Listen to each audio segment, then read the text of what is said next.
Hillary Clinton are taking it all public on Donald Trump. Hillary Clinton released a tweet earlier today saying that if the Republicans want to play games and make them testify under oath, they should have to do it in public. Bill and Hillary Clinton both want to go out there in public and speak about their experience so Republicans are not using them as toys anymore. Now, Caroline Leavitt, Trump's press secretary, was then asked in a press conference, hey, why is President Trump so bothered that they are investigating Bill Clinton? And the reason is because Democrats will have maximum leverage over Donald Trump if Bill and Hillary Clinton continue making these quite clever moves. Let's just rewind to what Hillary Clinton tweeted out earlier today. So for months and months, Chairman James Comer of the Oversight Committee, a Republican, has essentially been toying around and playing games with Hillary Clinton, former Secretary of State, and Bill Clinton, the former President of the United States. Now, none of this is a defense of them or their names being listed in the Epstein files. That is not what I'm doing here, but I am saying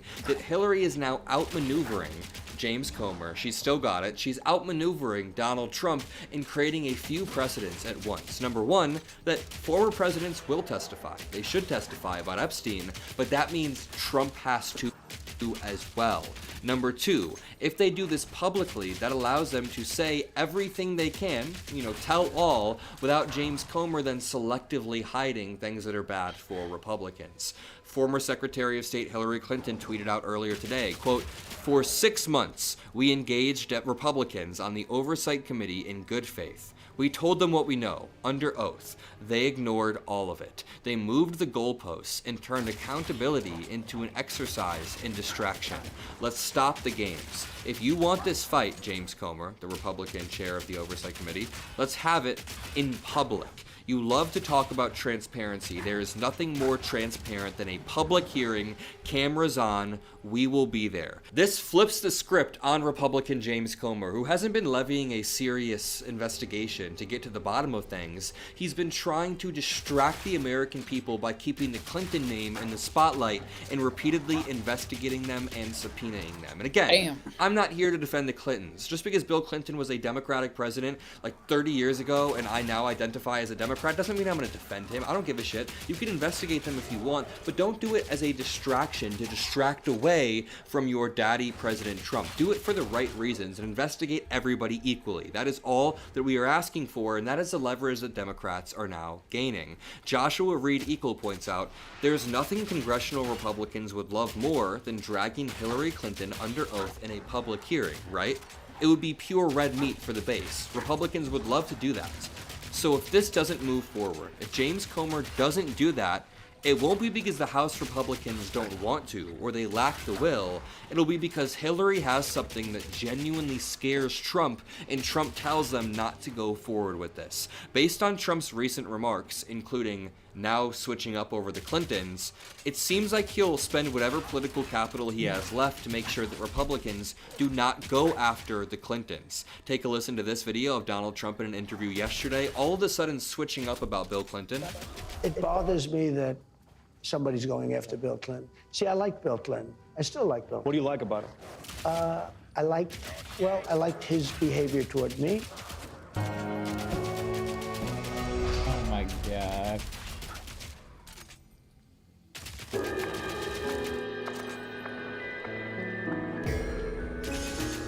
Okay.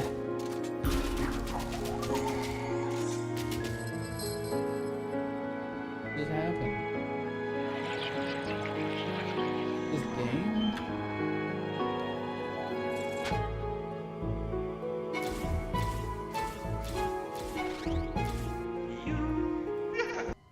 I thought he got me, he understood me. For the past 2 years, Trump has been using Bill Clinton as a scapegoat for the Epstein files, but now that Republicans flew too close to the sun, just like Icarus, it seems like they are getting burned by Hillary Clinton, of all people, their number one enemy. Now, enter Caroline Leavitt, who held a press conference just today. And by the way, if you appreciate the videos we cook up on the Adam Mockler channel with our team of, young people that are pushing towards pro-democracy truths, make sure you drop a like to boost this message and make sure you subscribe below. Enter Caroline Leavitt. She gets asked during her press conference, a lot of things that we're going to walk through, but one of the questions that she gets asked is, why is President Trump so bothered that they are investigating Epstein? Now, the answer to us is obvious. It's because Hillary Clinton has gained leverage. As Brett Meiselas points out, this is the biggest tell ever, that they are all of a sudden in love with Bill Clinton. Caroline Levitt says, Thank you so much, Caroline. Yesterday, President Trump, in the NBC interview, said that it bothers me that somebody is going after Bill Clinton. That somebody is the House Oversight Chairman, James Comer, a Republican. Why is the president bothered that they're investigating Bill Clinton and his Epstein ties? Look, I think that the president has respect for the former president of the United States, Bill Clinton. He said yesterday himself they've shared a good relationship, and that's what he was reiterating in that NBC interview. where is the sudden respect coming from Trump to the former president of the United States? Hillary I in mean, fucking in jail. terms of What former the fuck? presidents, he was Now he's disrespectful to like- Jimmy Carter after he passed. He said that Obama wasn't even born in America, and when it comes to Bill Clinton, he only mentions him in regards to the Epstein files only when it's convenient for him. Caroline Levitt's press conference then continues to spin out of control. Check this out. She's asked, is Trump suggesting the federal government rig elections or count votes in elections? And her answer is a complete lie and misrepresentation of what the SAVE Act is. In the interview, the president said that he believes states are accumulating the votes for who wins the election. He says if they, meaning the states, can't do it honestly and can't be done properly and timely, then something else has to happen. What did he mean by that? Is he suggesting that the federal government count votes in elections? What the president is suggesting, and I just spoke to him about this, is that Republicans and Democrats in Congress should pass the Save America Act. This piece of legislation is going to ensure that states are abiding by federal election law by removing non-citizens from their voter rolls. In addition, the Save America Act will require voter ID to vote, and it will require proof of citizenship to register to vote. These are very common sense policies and proposals that 89% of our country agree with. So that's what the president is talking about again. See, voter ID laws are actually fine on their face. Ideally, you pair voter ID laws with easier access to identification so that people don't have extra barriers in order to go exercise their right to vote. What the SAVE Act is not a voter ID bill. It is a bill that changes how you register to vote, and it increases barriers that make it harder for certain communities to register. And by certain communities, we don't mean undocumented immigrants. I mean old people, super young people that are at college, may not have the proper identification. Ideally, you should have the least barrier of access in order to register and in order to vote in a lawful way. The big reason why voter ID was controversial for a while is because a few years ago in North Carolina, there was a case where a Republican legislature targeted black communities with quote-unquote surgical precision to lock them out of voting. The ruling from the North Carolina Supreme Court came down and said that Republicans in their state Congress were targeting black people with surgical precision by cutting off access to certain sorts of identification, then making sure that you needed those identifications to vote. So if you make it broad and accessible, that is fine, but I don't have trust in Tulsi Gabbard, Donald Trump, and Stephen Miller to do that. NBC even then butts in and says, hey, this doesn't even do anything about who counts votes. The SAVE Act doesn't say anything about who counts votes, which has always been a state, a local, a county function. Why does he keep talking about somebody else, presumably the federal government, counting votes? Because the SAVE Act directs states to remove non-citizens from their voter rolls. And we know in states across the country, the president is right to point this out. In states like California or in places like New York City, non-citizens are allowed to vote in state and local elections. And the federal government should absolutely do away with that. I don't think a single person in this room... That's not the question that was asked. She was asked why Trump keeps talking about the federal government absorbing the ability to count votes, not passing legislation that bans certain people from voting like non-citizens. By the way, elections are up to the states, so states can do what they want without the federal government meddling either way, but she completely dodges the question. You know what is incredibly absurd and annoying about these press conferences is, as journalists are lobbing genuine, actually good questions over to Caroline Levitt, you always have some Fox News or some Newsmax D-bag who then asks her some fun question right in the middle of of the serious press conference. So right when they're talking about voter fraud, and she's calling Antifa terrorists throughout it, Peter Ducey jumps in and says, Just one more about this weekend. At the Mar-a-Lago Super Bowl party, after the first two quarters, are the TVs going to be on the halftime show with Bad Bunny or the halftime show with Kid Rock? I think the president would much prefer a Kid Rock performance over Bad Bunny. I must say that. Jennifer. what an awful answer. One is an iconic global superstar across the world, and the other is Kid Rock. Are we serious here? In this next clip, she begins to hold up a photo of someone she says is an Antifa member. Lord have mercy, can we spend some time holding up photos of the Epstein files, not whoever this Antifa, allegedly Antifa guy is? And as for the left-wing agitators who have been illegally obstructing ICE's immigration efforts, we are not letting that behavior go unnoticed or unpunished. In fact, just today, the Department of Homeland Security arrested this individual. He is a self-proclaimed Antifa member who has been threatening, doxing, harassing ICE. He called for the murder of federal law enforcement officers. He encouraged bloodshed in the streets of Minnesota. He proudly acclaimed affiliation with the domestic terrorist organization Antifa. And the Department of Justice, thanks to the great work of HSI and the FBI, I mean, from my understanding, Antifa isn't even some centralized organization like the Proud Boys or like the many other far-right militias. People just claim that they're Antifa because they think it vaguely means anti-fascist. Some people probably don't know what it means. Some people probably are pretty radical and claim, I am an Antifa radical. But there's probably a wide, diverse set of people who claim this without some centralized leading figure or organization. So if some random guy on Facebook is posting about how he hates ICE and calls himself Antifa, and then the next day he's posted on imagine your uncle is posting about how much he hates ICE, and the next day Caroline Levitt is holding up a photo of him after he worked out looking a little bit scary. Like, did this guy ever actually hurt anybody, or is she just targeting him and putting him on blast? I don't know. I'm gonna leave it there. Drop a like, subscribe. I'm gonna see you all in the next video, and peace out.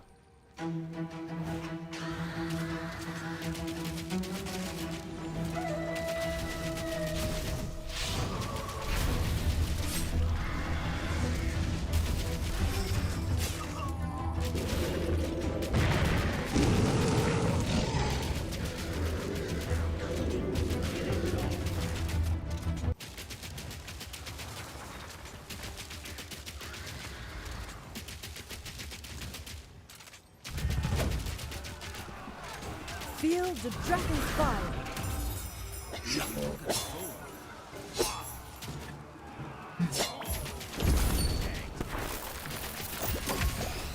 United, we stand.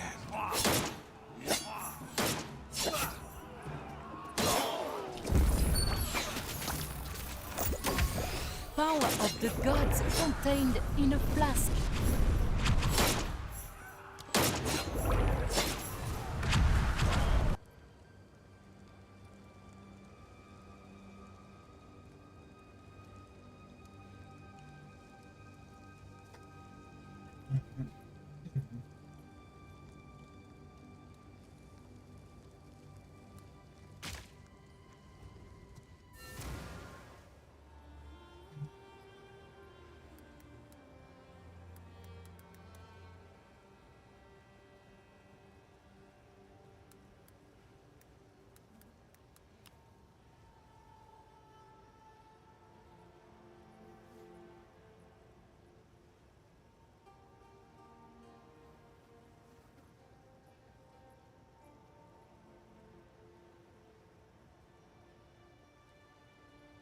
Now we go to the Michael Knowles bar fight. Now this was filmed last week on Wednesday. Please tell me Michael was hurt. No. Basically, the format of this is Michael has two people that he wants to argue with on. We each give him 2 or 3 prompts, and then we argue about them. Now, my silence is deafening. No, it's not an actual physical fight, guys. Now, I was on with Oliver Niehaus. You might have seen him on Jubilee. He is an arguer. He's a debate bro, like I kind of am. And he was very invigorated, and they picked his 2 prompts. So I kind of sat back for a lot of this and tried to just quip a little bit. Also, if you can't tell, you're going to see that I look super fucking tired because they booked a flight, a red eye for me at like 3 or 4 a.m. So I'm just like not on sleep. Now we go to the Michael Knowles bar fight. Now this was filmed last week on Wednesday. Please tell me Michael was hurt. Our nice cool shot. Round trip.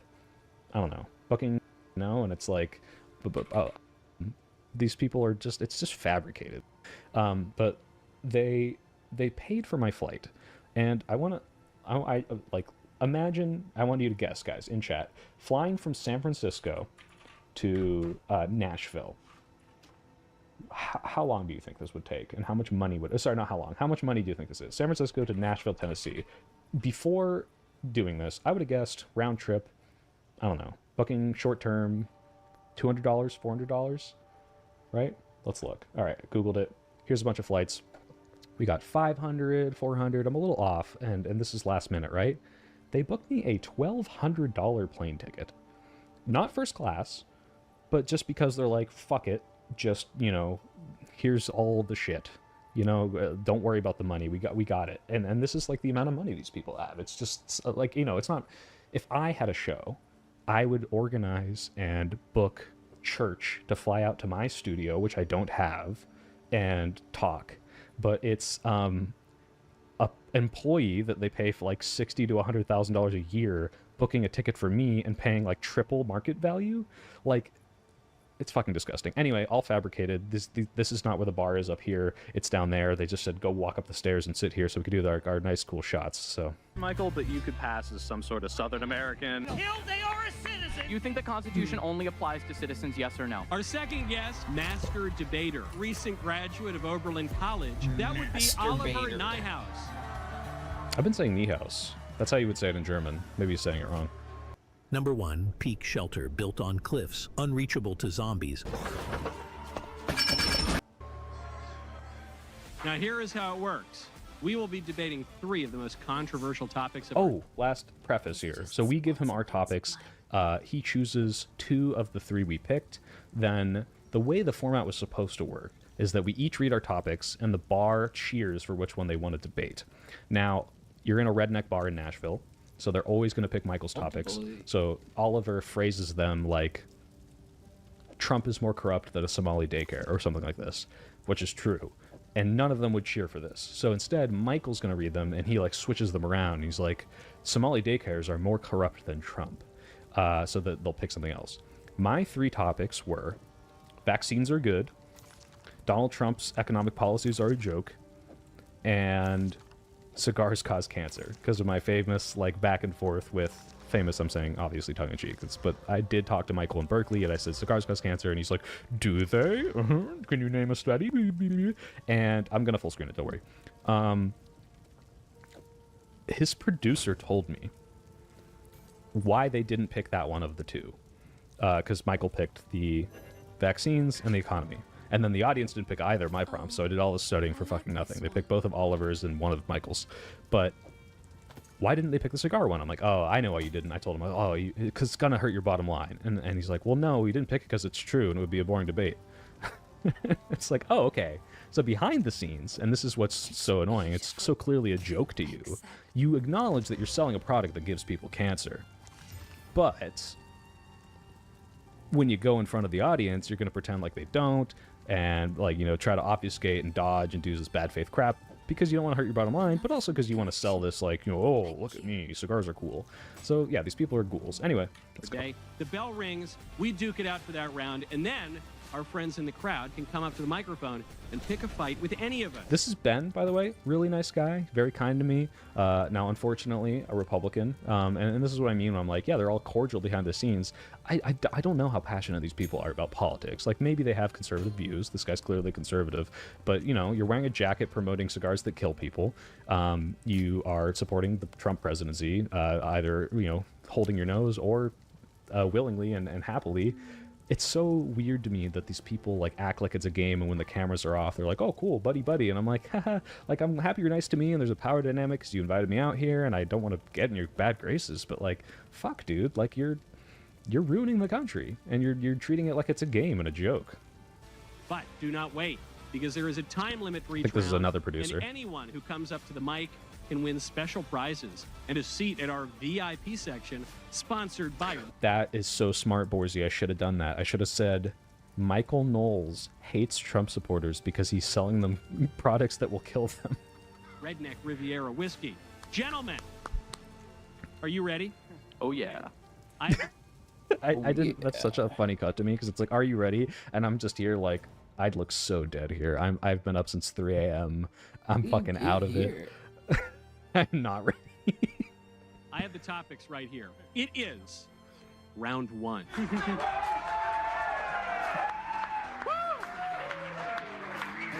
Now I'm going to read all the topics, all of them. Did I drink? I don't look or I don't drink at all. I'm sober.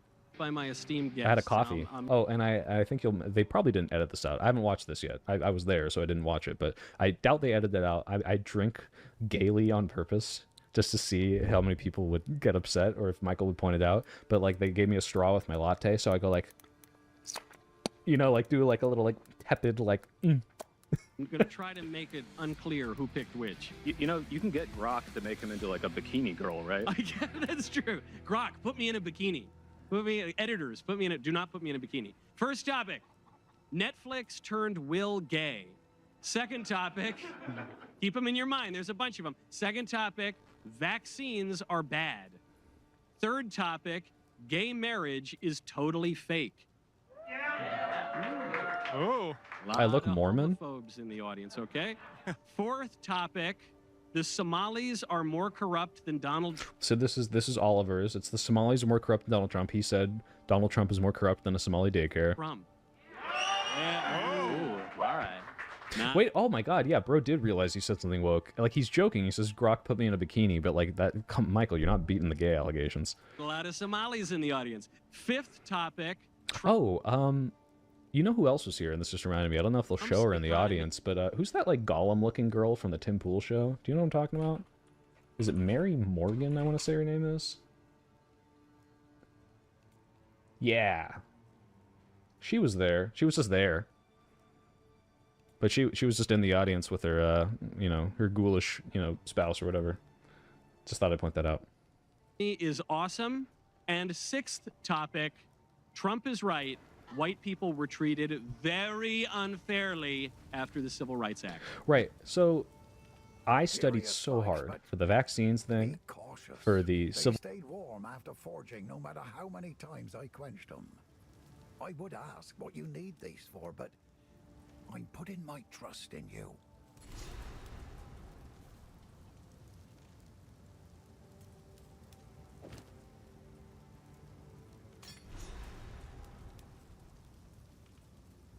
As are my runes, eh? Well, whatever works. Go well.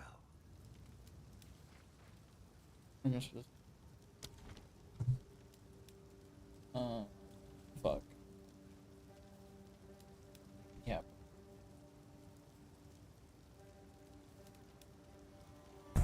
Yo, hold up. What is that? Is that an android? Start or leave? Is that even a question? You don't like Somalis, so just come out and say that. I might say that. No.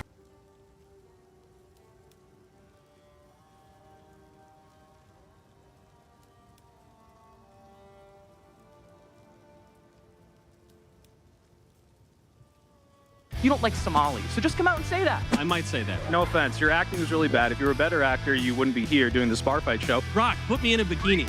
Stranger Things is not really a kid's show. Wait, I gotta push back. It's for babies. Your performance as a homosexual was entirely unconvincing.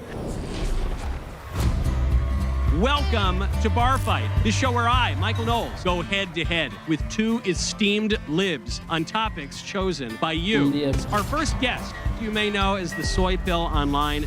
Yeah, like I know you identify as white, Michael, but you could pass as some sort of Southern American. They are a citizen! You think the Constitution only applies to citizens, yes or no? Our second guest, master debater, recent graduate of Oberlin College, that would be Oliver Nyhouse.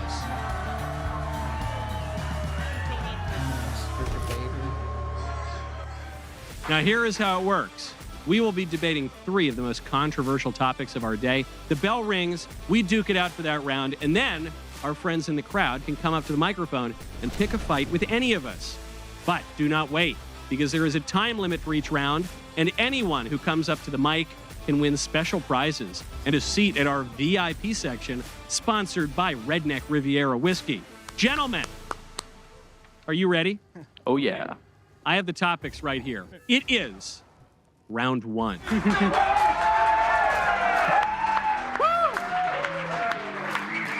Now, I'm going to read all the topics, all of them picked by my esteemed guests, and I'm going to try to make it unclear who picked which. You know, you can get Grok to make him into like a bikini girl, right? That's true. Grok, put me in a bikini. Editors, put me in a, do not put me in a bikini. First topic, Netflix turned Will gay. Second topic, keep them in your mind, there's a bunch of them. Second topic, vaccines are bad. Third topic, gay marriage is totally fake. Oh. A lot of homophobes in the audience, okay? Fourth topic, the Somalis are more corrupt than Donald Trump. All right. Not a lot of Somalis in the audience. Fifth topic, Trump's economy is awesome. And sixth topic, Trump is right. White people were treated very unfairly after the Civil Rights Act. Surprised people are here from the Civil Rights Movement. That's, you guys were there for that. That's a little concerning. I guess it's the Somalis, right? Yeah. Okay. There we go. Whose topic?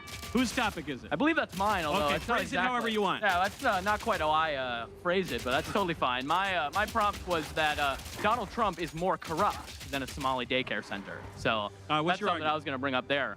My argument basically is, you know, we need to focus on the fact that if we're talking about fraud specifically or corruption, you can't really claim to care about whether or not there's a daycare center that has kids or not. I think Nick Shirley did a pretty terrible job trying to uncover that fraud, considering he walked in there with a camera and was like, "Show me the kids," and they were like, "No, we're not going to let you into a daycare center with a camera and your film crew." And 2 hours before they opened. And yeah, and then he cried fraud. So I think that that's a bit ridiculous here, and I think it's also very important to focus on where the fraud is here. So let's focus on some of this Somali fraud. So let's talk about Trevor Milton, who defrauded his investors, costing tens of millions of dollars. He was sentenced to 4 years in prison. Oh, he's not Somali, and Donald Trump pardoned him last year. We can talk about Paul Walchek, who stole over $7 million from his employees' paychecks. He was sentenced to 18 months in prison. He was also pardoned last year by Donald Trump. He's also not Somali. We can talk about Michelle Fiore, who stole over $70,000 meant for a memorial to fallen police officers and spent it on herself, including her own cosmetic surgery.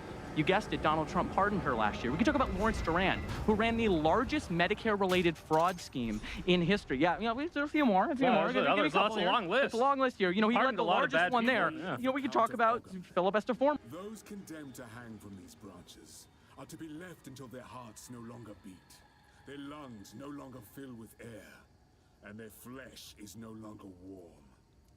In death, you are not forgiven. Your souls will remain trapped here by this ancient moor of maligned wood, and the grove will be forever denied you. Rot here in the grellwood for all time, and good riddance. Who orchestrated the biggest criminal Medicare scheme in history, over $1 billion in fraudulent claims. We could talk about David Gentile, who defrauded. Though, this wound, we should take him back to Clearfell. He may be the only one who knows what truly happened out here. Bye.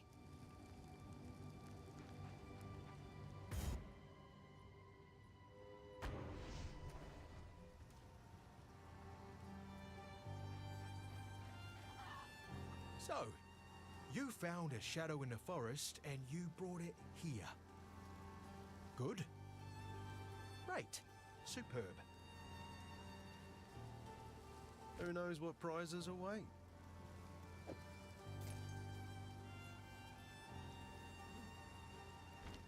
Farewell, hero. Farewell. The wound. It should be fatal, but somehow he clings to life. I fear it will not be long until his song ends. He will never heal while the Count's binding still holds sway. Only by a Count's hand can this binding be released. I know an old tale. One that speaks of a ring we might be able to recover, buried 3 centuries ago in our ancient graveyard. A Count's signet ring bearing his rune of authority. But how to reach it in time? The grim tangle. I don't know. Overgrown sinkholes and gullies that run beneath Ogham can lead you there. The path is dangerous, but go back to the Grellwood, find the entrance. We shall see if the spirits of this land still have the will to see you through. Okay. Bye.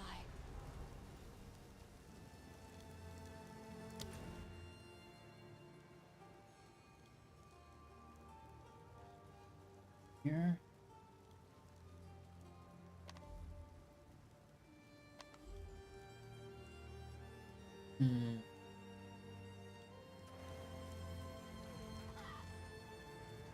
I heard you're heading for the village. When I fled for my life, there was no time for me to grab all my smithing tools.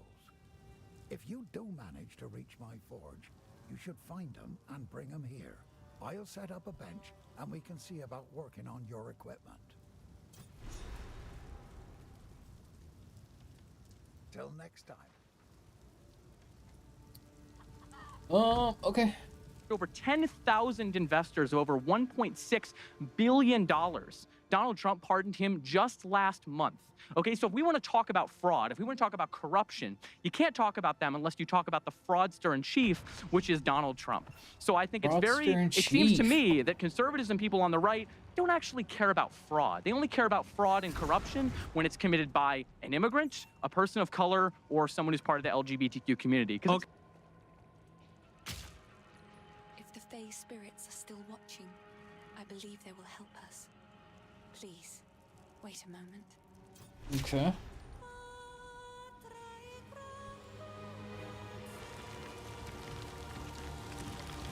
The old magic still thrives. The way is open. Please, hurry. Neat little show. Wish I could sing away more. Right in the eye! Right in the fucking eyeball. Jesus.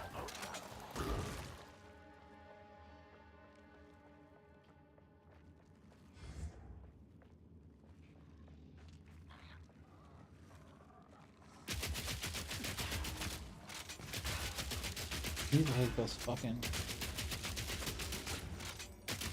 mushrooms like this.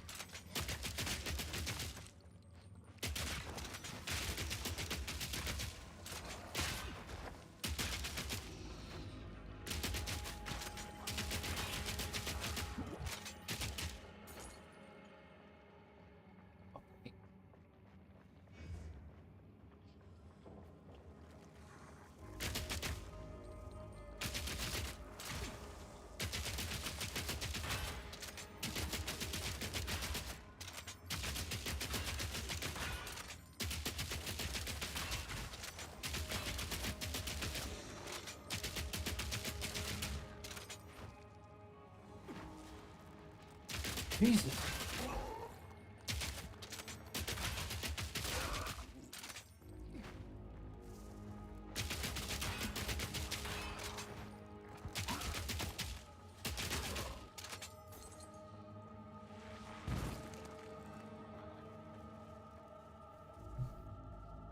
It's not really that fraud is what you're against. You don't like Somalis. So just come out and say that. Just come out and say that. Okay. Don't pick up this whole scheme about that. I might say that. Yeah, well, there we go. And that would be a little bit more honest there. So your argument is Trump is more corrupt than the Somalis, correct? Because he used the pardon power for these people. Well, not just the pardon power. We can talk about many other things. Let's take that. Let's take sure, that. We can talk about yes, absolutely. So surely you would agree there's nothing corrupt about a president using the pardon power, which he has the absolute right to do. I didn't say he's corrupt because he used the pardon power. Well, you said he's corrupt. I'm saying here's all my evidence he used the pardon power. Well, no, not that he used the pardon power. That he pardoned people who did corruption. If you pardon people who do corruption, then you're pro-corruption. Okay, do you think Bill Clinton pardoned over Pro-corruption. 450 people, including 140 people on his last day in office, including many financial fraudsters, billionaire tax evaders, his drug addict brother, which has a residence later on for Joe Biden? Not a fan. You would say Bill Clinton's corrupt. Not a fan. Do not like Bill Clinton Joe here. Biden pardons, gives a blanket pardon to his two brothers who engaged in a lot of not a good idea. I don't think Joe Biden should have done that. Presidents, yeah, absolutely. I do think Trump is unique in the way that he does this, and also we could talk about crypto and Trump literally starting World Liberty Financial and investing and getting hundreds of millions of dollars from that exact meme coin that he came out. And then if we want to also talk about pardons, let's take and he that pardoned Chang Jiangpeng, who then committed that fraud and was also invested in World Liberty Financial. So there's like if you want so many elements of this. You mentioned the crypto. Trump Correct. has some meme coins and other crypto holdings. Correct. Is your claim that Trump's crypto business dealings are fraudulent or criminal? Well, I think yes, in that they obviously violate the emoluments clause of the Constitution. We can talk about the fact that Jimmy Carter, when he was president, was required to sell his peanut farm before he became president, yet Donald Trump would be able to hold on to or loosely pass off all of his business dealings to his very immediate family, and that's somehow not corrupt. Two questions. So you mentioned that the crypto thing might be illegal. Yeah. I'd be curious to see if you could cite a law for that. But on the emoluments point, the courts have ruled 3 times on Trump potentially violating the emoluments clause. What has the court said? The court on the emoluments clause? Yeah. Which court specifically, Michael? Twice the Supreme Court and once the appeals court. Tell me about it. I'm sure, Michael, that they said it was totally legit and fine, the same way they said that Trump can break the law and have no consequences for it whatsoever on any official act. There have been 3 emoluments cases. The Supreme Court dismissed 2 of them in an unsigned order, so it could have been unanimous. And then they couldn't rule on the 3rd one because an appeals court already dismissed that. So every time the libs have tried to get Trump on emoluments, it's been completely thrown out. You can't cite a law that he broke for crypto. Do you think then that the president should be able to have business dealings while in office that directly conflict with his roles as president in terms of whether it comes to upcharging the Secret Service for staying at his own properties and resorts on the taxpayer's dime, or many other things issue like with that was already resolved. There was no admission of guilt, and there was no criminal proceeding Hold whatsoever. on, just because there wasn't criminal proceedings against something, do you mean that nothing wrong happened? No, I'm saying it's not corrupt. Which is your claim. Hold on. Do you think someone has to be convicted of corruption in order to be corrupt? Well, I think corruption has a meaning, and corruption revolves deceit or fraud. And in particular, when we're talking about political office, we are talking about crimes.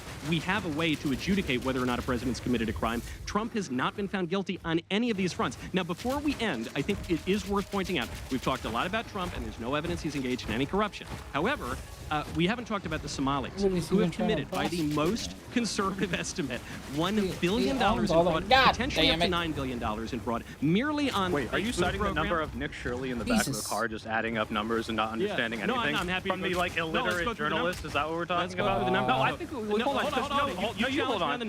What I'm challenging you is you completely moved on from the crypto point by trying to talk about the emoluments clause. No, he brought up the emoluments clause. Yes, but you've completely brushed over the fact that Trump has started a coin that is completely worthless, had all of his supporters buy into this, and then rug pull them for hundreds of millions. Worthless, obviously. He claims that he's enriched himself through it, so it obviously has value. It's worth, and you can't cite a law that he broke. It's worth nothing. I didn't say but it was you're illegal. Trying to get off the Somalis. No, I'm trying to get off the Somalis. Get off of the emoluments clause so you can talk about the crypto coin and how much it is insane that he said, "Hey, give me millions of dollars for this worthless coin." What law did he break? I didn't say anything about illegality. I'm saying this is corrupt and this is fraudulent. Broke a lot is of it not fraudulent that Donald Trump stole millions of dollars from his supporters? Not fraudulent at all. There was no fraud. There was no deceit whatsoever. Was it corrupt? And it's still was it for corrupt to use his office and his position of power to steal millions of dollars? He wasn't in office when he started the coin. He used his popularity from being in office. His popularity from being in office? Yes. Do we really want to go down that road with Barack Obama and Joe Biden and Bill Clinton? Your defense is, well, it was 2 days before the inauguration, so it's okay that he stole all the money, He wasn't right? in office. Yeah, okay, that's just to be clear about it. Your defense is he wasn't in office, it's fine to steal money from his supporters. Private citizens, especially one of the most successful businessmen of our lifetimes, can make money. Here is that his supporters are stupid and it's fine because Trump was president at the time. Yeah, on your point, though, before the bell rings, because you were cutting me off on Somalis because you don't want to hear it, the Feed Our Future scam was the largest fraud of COVID, of the pandemic, $250 million in that alone, $100 million of fraud when it comes to daycare, $14 million of fraud already admitted to by a Somali. Wait, they weren't in office, when it comes to autism. These Somalis weren't in office? No, they're in our country. No, they weren't in office. And we're going to kick them out. Okay. Whoa. What's that? I just built a budgeting app in Base 44. Guys, Nina just built an app. Impossible. Nina can't I don't really care about fucking questions from the Somalis, audience? fucking Hey everybody, I really want to know. Yeah, sure, we don't like Trump, that's what you're saying, but is there something wrong with simply more deeply investigating the Somali fraud, but also just fraud in general in the Minnesota area? Because there's nothing wrong with investigating fraud, but you look at the way that the Trump and his administration has the whole Doge scandal and how they found nothing, they convicted no one, and wasted a ton of money. I don't trust the current administration to look into fraud when they themselves. Doge scandal? The scandal of that they are not able to find any fraud, and they spend millions and millions of dollars, and it's complete waste. That's the scandal. First of all, Doge was not tasked with finding fraud. That was exactly what they were marketing. Fraud and abuse. Doge was tasked with waste, fraud, and abuse. Waste, fraud, and abuse. I'm sorry, was that not when Elon Musk came up with going to find the government? So you're saying that they didn't say waste, fraud, and abuse 100 million times? No, it's literally their motto of what they had. Department of Government. You pivoted away. That's not actually what I asked. North Korea is a democratic republic. So I guess it's fine, right? Sure, this is what they're named. It's in the name. The presents are from Santa. The task of it was to streamline spending and to reduce spending, and even that which was not fraud. And to find waste, fraud, and abuse. Yeah, some of it was fraud, yeah. Well, which fraud? What stuff did they find? Because they didn't actually find fraud. What they found at somewhere like USAID was they found things they were spending money on that they ideologically disagreed with. Yeah, people like spending money. Yeah, I'm sure you're gonna. Yeah, of course. They were literally putting on transgender ballet. That's a real example. Yeah. Wondering, guys. 100%. So what if we just go like this? We say, okay, hear each other. Let's move forward and try to focus. Let's actually try to find the right fraud. Let's try to figure it out together as a unit. Because it's a meaningless platitude. I agree with you. Fraud is bad. I don't trust the administration to find fraud. Well, they're horrible. That's fair enough. You don't think the Somalis committed any fraud? Did not say that. Whoa, this is a really interesting. Hold on. Wait, no, that's not what I said. Specific example. Yeah, and if you look at the what's the Quality Leering Center or whatever, this is someone who's been investigated for malpractice and sorts of stuff before this, and I'm all for investigating that and making sure these kids are safe. Absolutely. Oh, good. And that was a really interesting pivot there, Michael, where you said this. You don't think the Somalis have done any fraud? None of us have ever made that claim. Well, you just said it was all abstract and ideological. Hold on. No. I said that about Doge. Doge didn't find any of the you said it in response to his question just now. It's because we're talking about fraud as a general concept, and Doge relates to fraud, even if you don't think it relates to fraud. But I think it's really interesting how you pivoted to the conversation of, you don't think the Somalis have committed any fraud? No, I don't know. I think we should have an open, fair investigation that doesn't involve a 20-year-old YouTuber named Nick Shirley, who doesn't know the word benevolent, to be able to come in here and tell us that somehow Somalis are committing fraud because they didn't let him into a daycare center with a camera. That's the wrong one. Correct, and I am in support of a federal investigation. However, I think there should be an investigation, and I do think, however, that should also involve the state of Minnesota. And we do see, however, that Minnesota perpetrated the fraud. Why no, there were people who did that. So do you not think that there can be investigators who investigate what goes wrong in the government who aren't the people who committed the fraud? Oliver, the investigation is into Tim Walz for participating in the fraud. Sure, how would you there allow are multiple Tim Walz types of investigations that occur. You can investigate if you want Tim Walz for orchestrating that. There can also be people who investigate in the state to determine whether state fraud was done. It's not ridiculous. So he's trying to make it ridiculous to claim that if I claim that there should be any Minnesota involvement in it, I'm claiming Tim Walz should investigate himself. That's what Michael likes to do. He likes to reduce this down. He likes to reduce this down. What I'm hearing is that a white suburban dad did the fraud and not a Somali. Yeah, well, he participated in it, but there were about 80,000 non-white suburban dads who sent money to Al-Shabaab. But Michael, I'm going to go with you. They weren't in office, so I don't think it's that bad. It's fine. You don't think they weren't in office? They weren't in office. No, you can commit crimes when you're not in office. Oh, like Trump? You can. I don't know where you're getting this idea from. Like stealing a bunch of money in a crypto scam?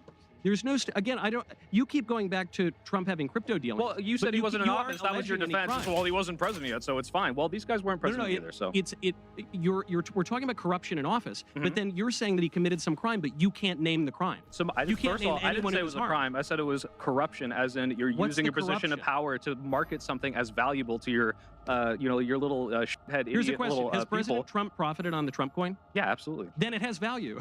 Okay, for him specifically. Okay, wait, hold on. That's a good point. He admitted he stole a bunch of money from his friends, and he's profited on business dealings while in office. We'll get back to that. He's profited on business dealings while in office.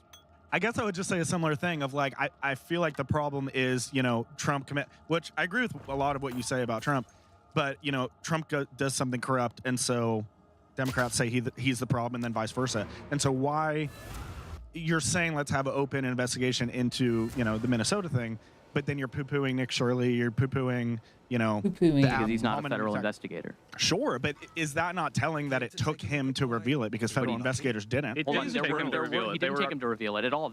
As Michael talks about with Feeding Our Future, yeah, that was a fraud scandal that happened, and that was investigated, and that was found. So it didn't take Nick Shirley to do this. Nick Shirley just came along with his camera and claimed that somehow this is indicative of some larger fraud scheme. There's $100 million in daycare fraud, too, so it's less than Feed Our Future, but it's pretty significant. Which is being investigated right now. Yeah. So how are you claiming that these things have already happened when the investigations have not come through? Do you think that it's good for journalists to pursue facts? I think it's crazy to call Nick Shirley a journalist. I don't know. I think he's a better journalist than the New York Times. Oh, I'm sure you do, Michael. There we go. Before Nick Shirley made it, and now, you know, Tim Walz is stepping down from re-election. Has that not had an effect? I mean, we can talk about many things that led to Tim Walz not seeking re-election. I mean, I'll agree with you once. I think being on the failing vice presidential ticket isn't exactly a ringing endorsement of you continuing to run the state. So I'm not, in terms of political realities here, I might agree with that. I also think the fact that Tim Walz's family was being just being insanely harassed there in terms of literally people going to his house and screaming the word retard at his son. Okay, I'm sure you think that's funny, but I actually do think it's pretty, you know, vile, a vile thing to do. Do you think President Trump's family has been harassed at all over the last 10 years? Yeah, and I don't support people going after his children or something like that, or going after or making up these stories that his granddaughter is gay. I think that's a bad thing to do. It is. No, I've actually seen people were unfair because Trump lives in like a penthouse and you can't scream retard from the ground floor. New York is very small. We need to make Tim Walz in a skyscraper, put his family up, and then it'll be even ground. Then I'm okay with it. Tim Walz has taken enough taxpayer money. I'm not sure that we need to put him up in a penthouse. But do we have another question? Hi, guys. This isn't a question. This is just a comment. I think it's a little disingenuous, Oliver, that you read that list of all the Americans that were supposedly committing fraud. Yeah, sorry about the facts. Yeah, we have to deal with their nonsense and whatever, you know, means that we deal with it. But these Somalis, they're coming over and they're committing the fraud. They are not Americans. They come from a different country, and they bring their garbage with them. Yeah. We don't have duty to deal with their nonsense. Hold on. What do you mean we don't have to deal with their nonsense because they're from a different country? Hold on. They're not citizens. Do you think people who, we're not even talking about illegal immigrants versus legal immigrants, do you think someone who's a legal immigrant who's here? They're not necessarily. A majority of the Somali population is legal immigrants that came over from the Somali Civil War, which, by the way, we exacerbated. Hold on, no, these are not. We exacerbated. Give me a break. We dropped a big fucking helicopter in there and then killed a bunch of them. Yeah, they need to stop committing terrorism. They need to stop destabilizing their There's a civil war. There are two factions to this. It's not, all the Somalis are just shooting at stuff. It's a bunch of turmoil that we exacerbated. A bunch of immigrants came fleeing the violence, the people that weren't shooting at us. Now they are integrated into our society, and now you're saying, oh, well, they're not American. They're literally American citizens. Your contention that the Somali civil war, which we aided in, we provided aid, is your, and lost personnel because of it, is your contention that Somalia didn't experience mass violence before 1991? No. It was a functioning country? No, my contention is that's a different something claim, that Michael. we exacerbated and allowed people to come in to flee that violence. No, we allowed them in. Part of which was because of us. Are integrated into our society. They are. You can finish your sentence if you want. They're American citizens. They're not immigrants. They're literally not citizens. A majority of them are citizens. Right. Look this up. Okay, so we have to decide who won that round. The Somalis lost that round. There's no doubt about that. Was it the soy pill? Blue or red? Wow. Blue or red? Hold your paddles. Was it Oliver? Oh yeah, blue and red. That's right. Blue, red. Was Hold it the your paddles. Libs? Put up the blue. Hold it up. What color won? Blue or red? There's one. Michael, are we in Nashville? Will Michael's stacked bar vote in favor of him? I don't Wow. stack it. There we go. It was like 50-50 last time. Oh, I think it was. sure. I've seen what makes them cheer. There's a more important decision to make. Who was the best questioner of that round who gets to go to the VIP table? Ooh. Not gonna lie, they were both guy. trash. The second guy seemed very good faith. He's like, I acknowledge what you're saying. Yeah, and it was too nice. He was no, but that's what we need right now. We should get him a little drunker so he's more angry. That's fair. Yeah, Yes, okay. get You get it. Second guy, you're going to the VIP table. Oh, second guy. There we go. Beautiful Molly and Mayflower cigars. Redneck Riviera. Okay. Now, you're going to enjoy your delicious Redneck Riviera whiskey. And you know what I'm going to enjoy?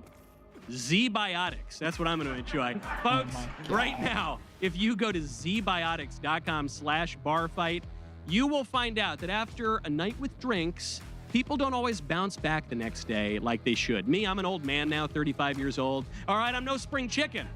I have to make a choice. I can either have a great night or a great next day. That is, until I found Z-Biotics pre-alcohol. Z-Biotics pre-alcohol probiotic drink is the world's first genetically engineered probiotic. It was invented by PhD scientists to tackle rough mornings after drinking, and the science behind it is fascinating. Unlike the fake science and statistics these people are peddling, this is real stuff. Here is how it works. When you drink alcohol, the alcohol gets converted into a toxic byproduct in the gut. 100% money back. All right, ready? Oh, don't bring me another. I haven't had my Z-Biotics yet. I've barely drank mine. What are we doing? Hold on. All right. You do it all at once, or? I guess. Oh, yeah. All right, ready? Here we go. Do a little Z-Biotic shooter.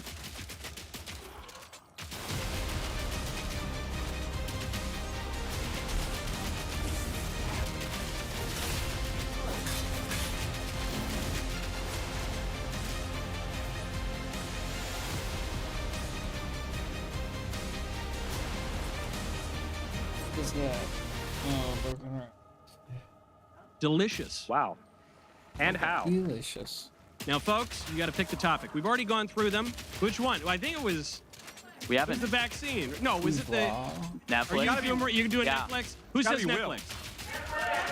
Okay. Wow, that's a really good. You know whose topic that was? Can you take this a guess? guy right here? All right. Netflix turned Will gay. I think this point is beyond dispute because Netflix made this show and one of the characters is Will and they made him gay. Now, they might have made the actor gay. We don't know. He worked for the company for a long time. But what is also, I think, beyond dispute is they very likely made other people gay. And the reason for this is that LGBT identity is not merely a matter of hereditary, born this way, immutable characteristics. It's also a social phenomenon. Gallup showed that between 2012 and 2021, LGBT identity doubled in the United States. It's actually gone up even more since then. 30% of Gen Z now identifies as LGBT, which means there's either something in the water, or there are a lot of people in the closet for all of history, or wait till you find out how many left-handed going people there on are in our popular culture. Now, yeah. what's really strange about this is that we know that LGBT identity is not merely determined by genetics. We know this because of some twin studies, which measure all sorts of diverse outcomes for twins, including same-sex attraction, found that there's only a 20 to 37%. I don't remember any of this in Stranger Things. What are you going on? You learned a lot from that show, Michael. No one season watched 4. it. That's pretty. Well, actually, look this up. I was surprised you picked this. Hold on, let me finish my argument. Well, you just want to rant about gay people. Let's talk about Will. Hold on, that specific we'll get to guy. Will. Oh, I think Will. only It shows should be that made gay. the twin actually, studies show that LGBT identity, same-sex attraction, is only 20 to 37% correlated with heredity, which means that there are other cultural factors here. And there's one really funny study on this that came out of the Center for the Study of Partisanship and Ideology, and it found that in the last, really between 2008 and 2018 or so, LGBT identity rose at twice the rate as actual LGBT behavior. And among young how do you liberals, define that? They were meaning people they said, identifying versus behavior. meaning they don't do gay stuff. It's like they say they're gay, but they don't do gay stuff. Yeah, and among young liberals, I'm not saying you guys, but among young liberals, they were 3 to 4 times as likely to say that they were gay, even if they just did straight stuff, which means that there's a social contagion here. You saw this especially with rapid onset gender dysphoria, 1,500% increase in adolescent girls saying that they had gender dysphoria over a 10-year period. So there's a social factor. Netflix made Will gay. They might have made the actor gay, and they probably made other people gay too. Take it away. All right, thank you so if you look this up, this is really interesting because it's like slam dunk. Like you can't even prove. Like Netflix got the script that was given to them, and if you read the script before they even touched it, Will was gay in the script. In season 1, before it was sold to Netflix, the script he was gay. In season 1, he's gay. That's why he's not gay in he's season gay. 1. He's absolutely gay in How season is 1. he gay in season let me. I can cite. Look, so his mom says he's not like the other kids. His dad calls him queer, and what can I say? I can't say the F word on You here. can say it if you want. It's a right-wing Is audience. that we're on they're YouTube, people right? all the swears in. Yeah, Maybe it's not like the his dad N-word. called him fag. His dad called him queer. We'll say that to you. The other kid. One of the police officers says he was probably killed by some other queer. He's been bullied for being gay since the first episode of the show. He's been gay the whole time. Now, I will grant you this: the scene in season 5 where he comes out was very fucking corny. Like, that was the worst come-out scene I've ever seen, and I am a pro-gay person. Yeah. That was awful. Just like, it was like the Lord of the Rings scene where they're like, in my axe, and I also support you for being gay, and I was like, all right, this is a little much. But he's been gay the whole time. He's been gay before Netflix even touched it. So, as someone who knows that Netflix can make a lot of people gay, this is one of the few times where they just kept him gay. If anything, they were too subtle because you didn't even notice. So my gaydar was a little off. And, I don't know, from New York and L.A., and I went to a gay university. I was going to say, Michael, I really appreciate you giving us the opportunity to talk about gay representation in media. We start from House of Shades here. Michael Knowles. Yeah. You haven't seen him there. I actually decided to look it up and watch it. I unfortunately decided to. It's on YouTube. I watched it on the plane. That was a mistake.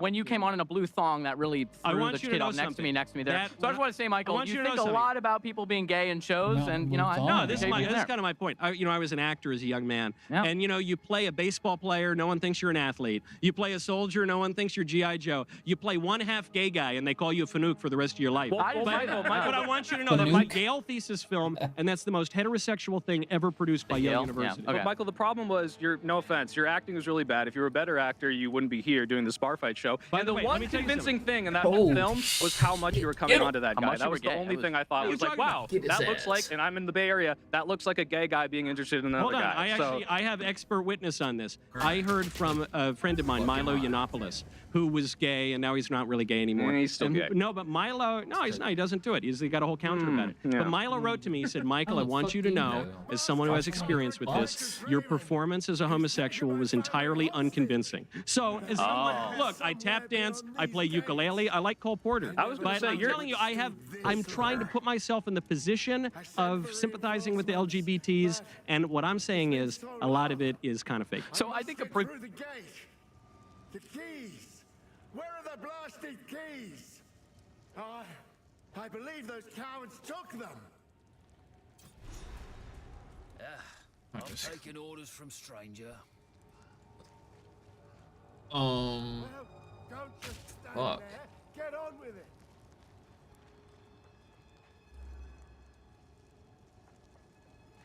What I'm supposed to do? Jesus.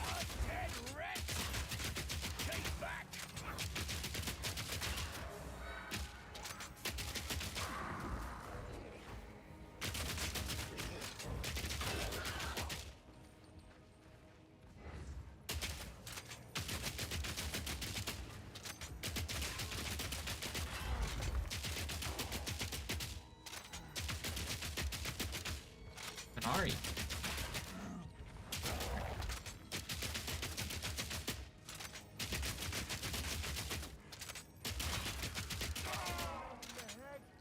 There's much to do. How do I get more fucking ability?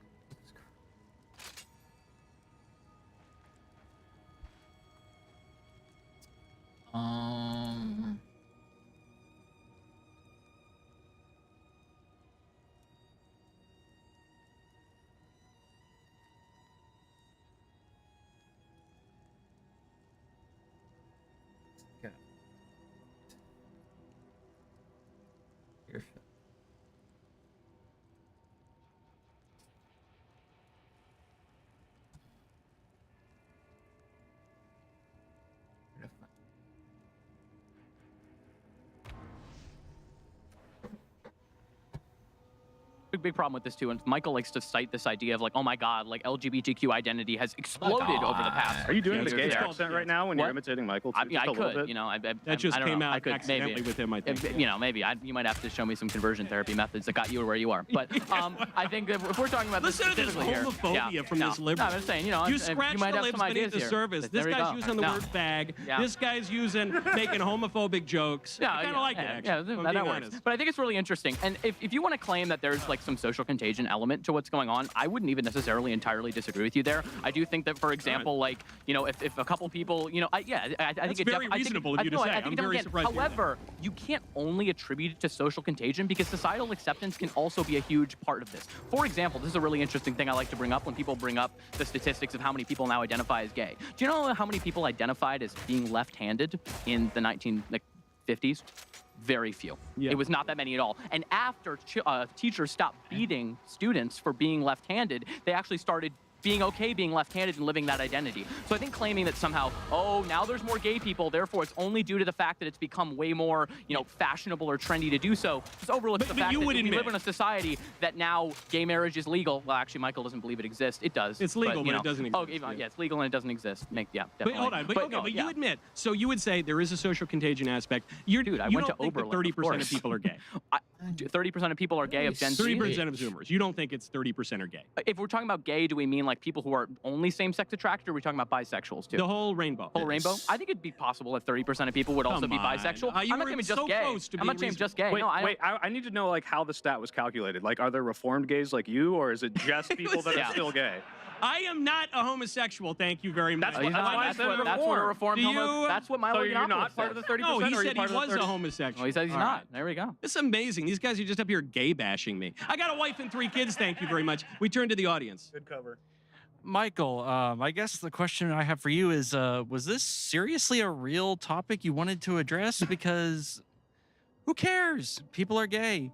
And Will being a gay character on a show, like we've had gay characters in movies and TV shows for years, decades. Since at least you were in college. Yeah, at least you were in college. So I'm just curious why not bring up something of substance that's not just about television? Well, I'll remind you, you all voted for this topic. So it's not, and this is what the libs always do. I have to say, they push something, they change the social norms, be it with regard to transgenderism or homosexuality or feminism or anything else. They change the social norms. They run massive campaigns for it, and then the minute you look at that and you say, hey, that's kind of weird. Why are you doing that? They say, why do you care so much? And I say, well, you obviously care. You're the one who changed the norms. And I think in this case, look, obviously there have been sort of foppish or effeminate characters in theater going back to like Euripides. But, this is a little bit different. When it's a kid's show, you're representing kids in these sexualized ways, in deviant and aberrant ways. I mean, we're all making gay jokes and stuff up here, but this is kind of weird, and same-sex identity or same-sex attraction and transgender identity especially is associated with a whole host of terrible psychological and social outcomes. And so it just doesn't seem like Michael, a great thing. You think Will was, portrayed sexually in season 5? Yeah, I think referring to his sexual desires as a kid. You're the one who said in season 1. You think it's I think sexual? that's a little weird. If I say I'm into women, this is sexual. Just inherently. If I say I'm straight, is that inherently sexual? I think if you're talking about a 5-year-old sexual desires or a 10-year-old's or a 12-year-old's, I think it's weird and creepy. Yeah, Will is like 17 in the show. I don't know. By the way, Michael, in season 1, he wasn't saying I'm gay. I just have to bring up, Michael, you said kid shows. You can be gay when you're a kid. Stranger Things is not really also not a kid show. It's horror and adult theme. Wait, I got to push back. It's for babies. It's written horribly. Like, oh, okay. It's a terrible show. And it was inspired terrible because he's gay, by the way. And it was inspired by Stephen King's works, and I don't think kids are reading Stephen King, or they should be, or at least. Have you read it? You don't think kids like Stranger Things? And you don't I'm think sure even if it's only but adults looking at like a kid calling himself gay, I think that's even creepier. And my only point is it's obviously a social contagion. You saw it most especially with the transgender ideology, which is why a 1,500% increase in adolescent girls saying they have gender dysphoria in like 10 years is absurd. There's obviously something going on, and maybe we can just acknowledge that fact and try to do something about it to discourage it rather than encourage it. And do you agree that it's possible, at least, that there could be some acceptance aspect to it? There's a certain demographic of people who are gay, and you can acknowledge them as being gay, and there might be some people who are like, oh wow, oh my god, I'm going to a camp with all girls, and now one of them has she/they pronouns. Now everyone has she/they pronouns. Like, yeah, like I understand that can happen. Now, how detrimental it really is once everyone goes home and figures it out. Can you also argue that it became less acceptable to be straight? No. Yeah, no. Definitely. What? No, it did, actually. Well, that's why, based on that study that I just cited of straight guys, and especially liberal ones who are in the Rainbow Coalition, trying to pretend that they're LGBT, I think that's proof of that. Michael, men have been lying to fuck women for the entirety of human history, okay? That's not new. Right, but it's weird that they're lying that they're gay in order to get with. That's like a change. And anyway, I think that's why it's worth noting is sex is very important to human nature, and when you massively upheave all of sexual identity, that's a notable phenomenon.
shot.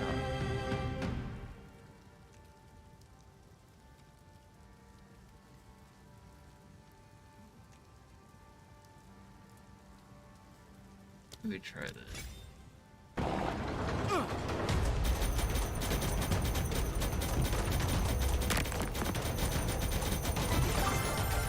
Oh, okay, here we go.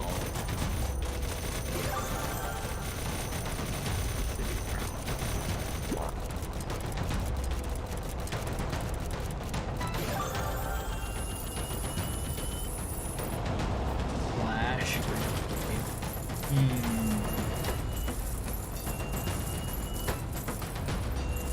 Glitter crossfire.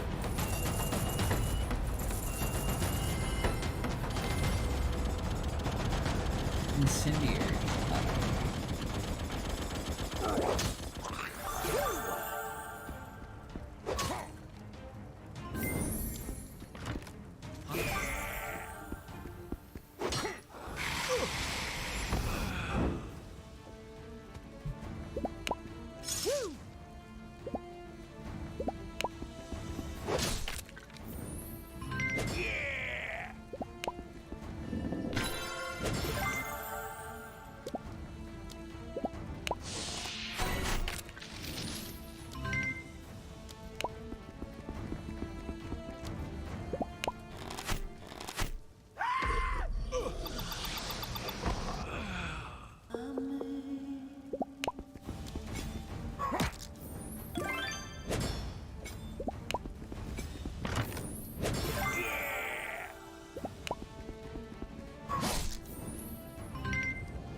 Okay, I do have a question about this topic, sort of, but first I want to say or point out that it does make all the difference in the world with regard to the previous topic. Oh, he's going back to immigration. Yeah, we're going to go back to immigration. You were the one screaming at the table over there, weren't you? I was, Okay. and I ran out of time on the last one, so I got told to come up to the mic We can go this back. time.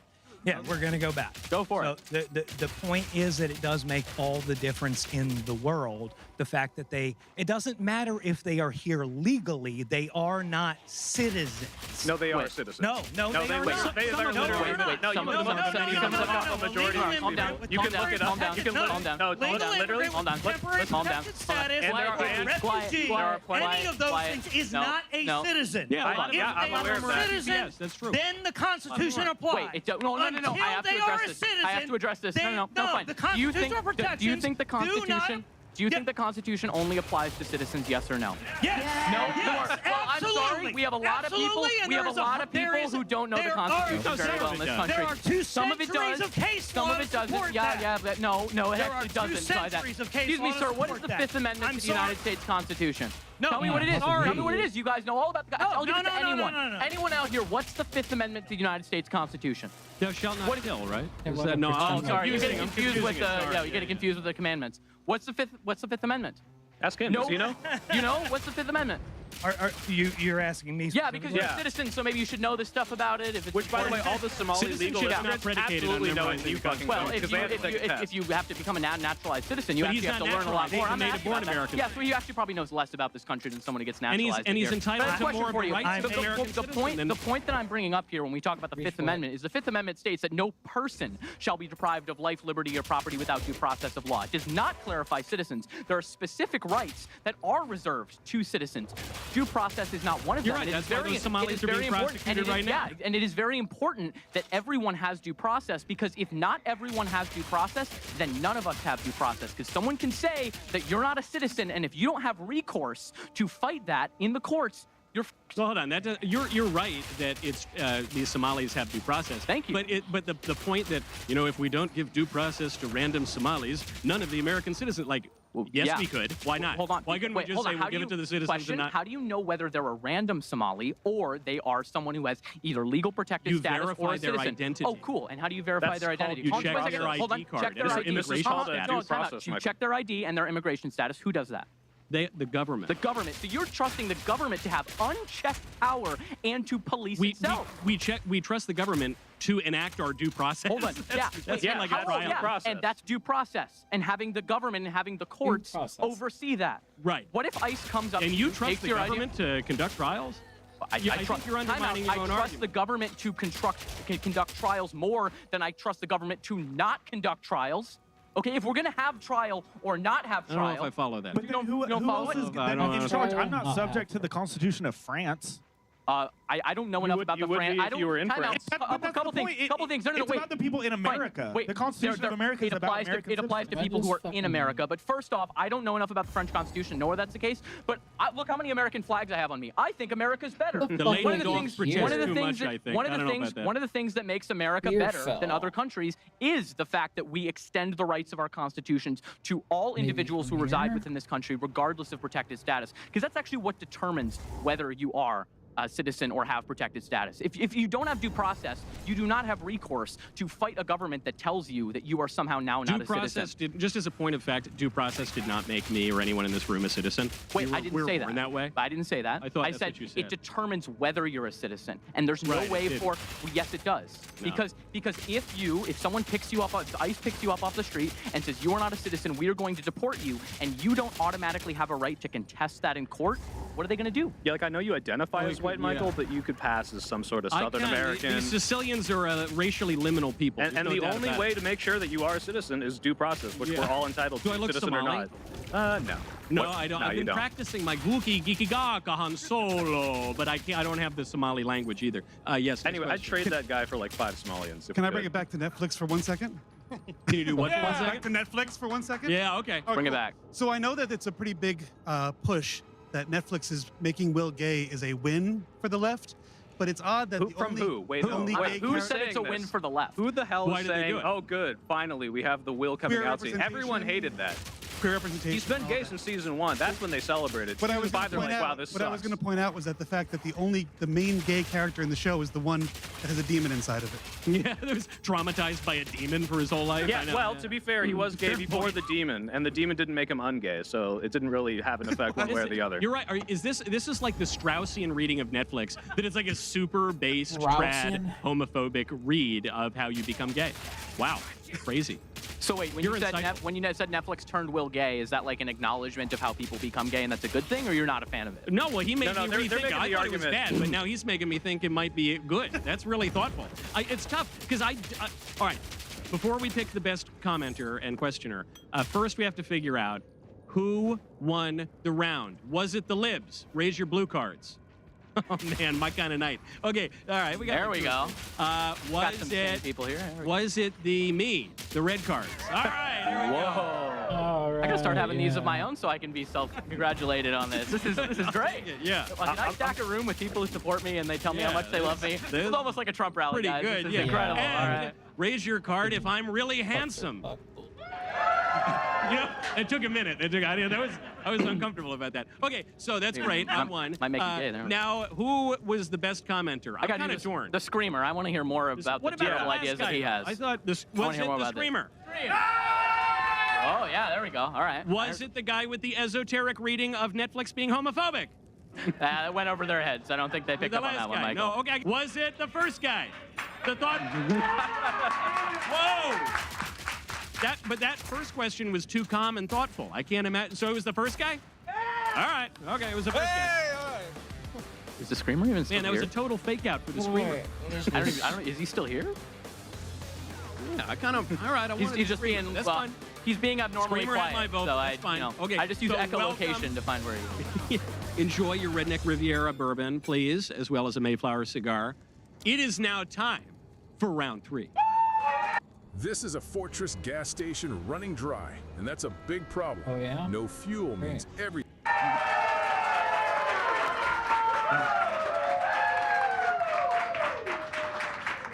All right, we're coming. This is the end. This is the last one. There's a lot of stakes here. Vaccines are bad. Where's that one guy? He must have died. No, yeah, He must have died we got from not one. being vaccinated. No? Gay marriage is fake. Okay? I guess we alluded to that one earlier. Trump's economic policies are awesome. They're all feeling it. They don't want to cheer for it. All right. Yeah. White people were treated unfairly after the Civil Rights Act. Yeah, white people. Got a little more of that. Go time. white people, yeah. What do we think? This is a very gay show. If are we gonna do? It's the gay marriage one. Well, Michael talks a lot about Gay marriage. being All gay, right. So. Okay, that's fine. Okay. You're so right in your whose element. topic was that? Which one? Well, The you okay, changed all the topics. You read it so. your way. You read it your. I was trying to. Mine hide was who- exactly was if God hated gay people, he wouldn't keep making them. Gay marriage exists whether you like it or not, and if you don't like it, you can leave. Okay. Ooh, so yeah. very interesting. Those are two topics. They are So two topics. which one do you want to focus? We can focus more on the second one. The first one we don't. We didn't talk about. Okay, so the topic is The topic is that gay marriage does in fact exist, no matter how much Michael wants to pretend that it doesn't. And yeah, that if you don't like it, then I don't know, be in one of those countries that doesn't support gay marriage that you guys also seemingly don't You mean like. like all of them? Iran. Okay, I don't know. yeah. Fine. No, All of Iran. them You guys forever. fans of Iran, fans of the Middle East. I don't know. There's not much gay marriage going on in Okay, those countries. so what's the argument? What my argument here is basically that Michael likes to do this thing where he makes a very. About me or it's about no, gay marriage? am I responding to Michael Knowles and the arguments that Michael Knowles has made, or I don't know. abstractly? Are you? I I'm going to do that actually. So when we're talking specifically about the arguments that Michael makes, what he likes to do is he likes to define what marriage is very specifically to involve a marriage that is, or a relationship that is ordered towards procreation and sex. I think that is a very myopic view of marriage that doesn't encapsulate many marriages that people exist in and have happy relationships with. So what Michael's probably going to do is he'll be like, well, if it's not sex, what is it? And I'm like, well, it's a partnership, and he'll like Why pretend, am I even here? I don't even need to be here. Yeah, Just you don't need to be make here. it I'm going to all- debate for you. It's going to be great. You can just listen. So basically, my argument that I'm making here is that gay marriage exists. Michael can argue in some esoteric sense that it doesn't, because even though people have been legally recognized as being married, they in fact did. We can get into, if you want, your bullshit studies about how like it's bad for children when literally only 2 out of the 238 children who were studied in that actually had 2 long-term homosexual parents. Who were All the studying other what? We're studying the 2012 Regenerist study that you bring up from the new family What about structure the study. 1996 study out of Australia, the 2013 study out of Canada? I'm talking about the one that you bring up most frequently. We can talk about the other one. I bring up a dozen of them. You bring up this one specifically. So I'm more talking about that marriage is a complex thing, and it can mean a lot of different things to a lot of different people. And the fact that gay people want to get married isn't a threat to your straight marriage. If it is, your marriage isn't that strong in the first place. Okay, I'm willing to interject in this debate you're having with me through you.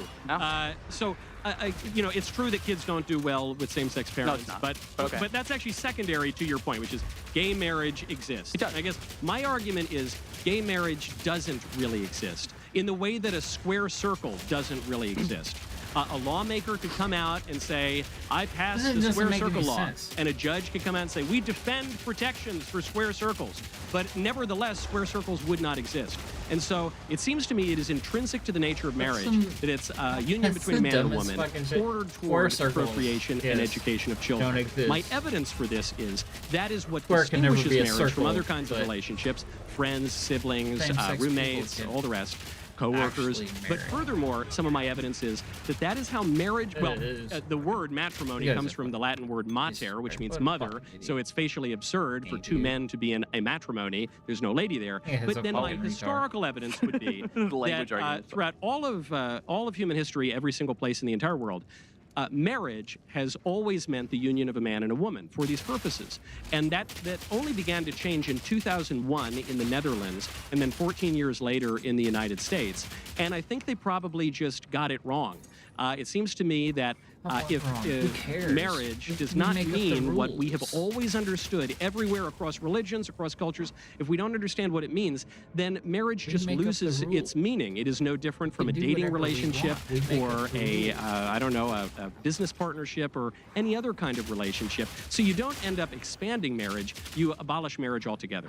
I want to respond to that in multiple ways. One, so you're focused a lot on this idea that it's ordered towards the procreation of children. And this idea, I'm sure, if we're talking specifically, let's say that a couple decides that they never want to have children. Let's say they even both get a hysterectomy, or not both get a hysterectomy. Well, that would be a little weird. If they become infertile, if they both become infertile or have those procedures done and they get married, would you support that marriage even existing? Because it can't be procreative. It literally can't ever.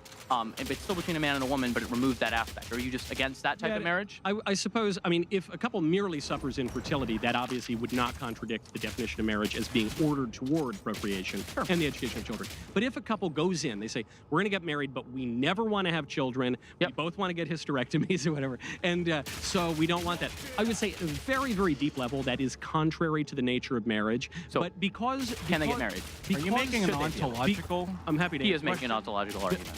Yeah, I am touching on ontology because it's about what it really is. You should explain it. Okay. But how do you do that though? Like, how are you going to make an ontological argument about marriage if how we define marriage naturally in all these societies is how we come to a union with people and they make an agreement? Well, that's not how do you go beyond that? Well, with ontology, I guess. I'm speaking about natures. So the question, you're using a very fancy word, ontological, meaning pertaining to the nature of being or what it really is. And I suppose the disagreement here is many people who support so-called same-sex marriage think that words can mean whatever we say they mean, kind of like Humpty Dumpty and Alice in Wonderland. Michael. They evolve over time. You're like, words can mean whatever you want them to mean. They kind of can't. They can't mean whatever you say they mean. Well, they can evolve. Is the distinction for marriage just if you intend to have kids? So like, no? What is that? So to answer your earlier question, which is a very good question, if a couple goes in and they say, we don't want children or we don't think we want children or whatever, as a matter of the civil law, which has to be a little bit broader than the purest form of ontology, say, I would say, yeah, that's fine because the union of a man and a woman in itself is ordered toward the procreation because they can bump uglies and that's, birds do it, bees do it. So I would err on the side of grace there. When we're talking about things of different natures, when we're talking about not just, a liberal man and woman who want to go to brunch more often, but like two fellas or two ladies or three guys and a billy goat, that is fundamentally different. And I think that stretches the definition of marriage beyond any coherence. What about like the president having 3 different marriages and cheating on his wife? Is that like a more valid marriage than 2 guys who have never cheated on each other and have 2 adopted wonderful children? Yeah, well, I'm certainly opposed to divorce. I think divorce is bad. I think it's bad that we liberalize. You're against these. Like, I'm going to make it very clear. You're against no-fault divorce, right? You're not against all forms of divorce. Well, I actually don't really believe in divorce because I'm a Catholic. But why does it matter? I guess we have to. If that's true, then why do Republicans keep getting divorced? Say it again. Why do like every Republican keep getting divorced? Like Steven Crowder, like Donald Trump. Like why do they keep doing it? Very sad. I mean, look, the divorce rates have risen in recent decades because of the law, largely. So it's too bad. It's hard to take your marriage position seriously when your entire party says, "Oh, that's not valid marriage." When I see tons of happy gay couples, you guys can't seem to hold down a wife. I mean, I'll give you like 5-10 years. I don't know. What are you talking about? For now, you're only 35. I mean. Yeah, it's true. I'm Catholic. The only way she gets rid of me is if she puts the pillow over my head at night. Okay, it's time to get to the audience question. All right, here's a fun one. So I actually just got married 3-ish weeks ago. Hey, all right. Hey, all right. To the point where literally anybody can build a fully working app without knowing how to code. This is Wait, Michael. He didn't say if it was gay or not. He didn't say it was gay or not. I know. I got to clarify for our friends. Did you get married to a lady or a beautiful lady? Now we're talking. All right. A real one. I'm gonna have to see the chromosome chart on that one. I'm not a fan. So here's the fun one. Here's the fun one. Ready? My identical twin brother is as gay as the day is long. Wow, see? That's what I was just talking about. So we actually got in a debate the other day after we got married because I met my wife in March. I saw her and went, wife, we dated long distance from Nashville to LA. I got her to move here. Let's go. And we got married real quick. And so we did start debating. And I straight up said, the difference between straight marriage and gay marriage is straight marriage is like actually a marriage versus gay marriage is more of a legal definition because there was a lot of gay couples who just wanted the benefits that the government was giving them. But the difference is Christians and religious folk believe that marriage is a thing ordained by their God, whoever's God they follow. The real one, in my case. Well, yeah, exactly. If you want to define it that way. If you want to have like your special, like, well, mine's the real one and that makes you feel better, like that's fine. Just don't ask us to pretend like the gay people aren't married. Like. No. The reason I say God exists is because it's true and knowable by human reason. You have a source for that? Say it again. You have a source? I do actually. Aquinas' 5 ways. Aquinas. We're talking about Aquinas. Hold on. Nature, which cries out. No. Did you guys know? Anyway, sorry. You guys know Aquinas thought that rape was not as bad as masturbation? You know that's true. That because if you didn't know this actually, I'm going to finish this point because he's a Catholic. He got some crazy things he has to defend if he's going to be a Catholic here. If we're talking specifically about Aquinas, he said that rape in circumstances is not as bad as masturbation because rape actually can be a procreative act if it's between a man and a woman. Masturbation is always a mortal sin. So I'm just curious, Michael. Why did you say that? Because it's not ordered towards reproduction. No, because it's contrary to nature. It's contrary to nature, and rape isn't contrary to nature. So when you base it off natural law, you end up defending things as rape being worse than masturbation. I would say little learning is a dangerous thing. Drink deep or taste not the Pierian spring. You know, Plato said that seduction was worse than rape. Yeah, for these same kinds of reasons, because do you agree with that? But the difference is we don't worship Plato. Do you agree with that? Oh, he makes a very good point. So you agree that seduction is worse than rape? Well, the way it's a yes or no question. He doesn't want to let me finish. No, it's actually it's kind of a yes or no question. It's a really simple thing.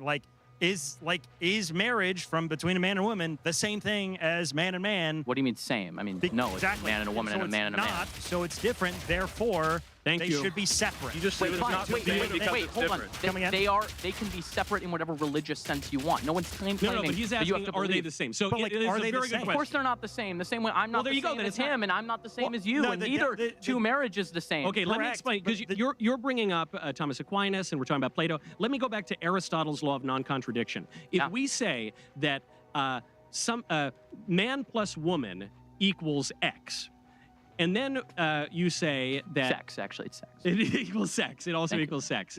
If we're saying that that means one thing, right?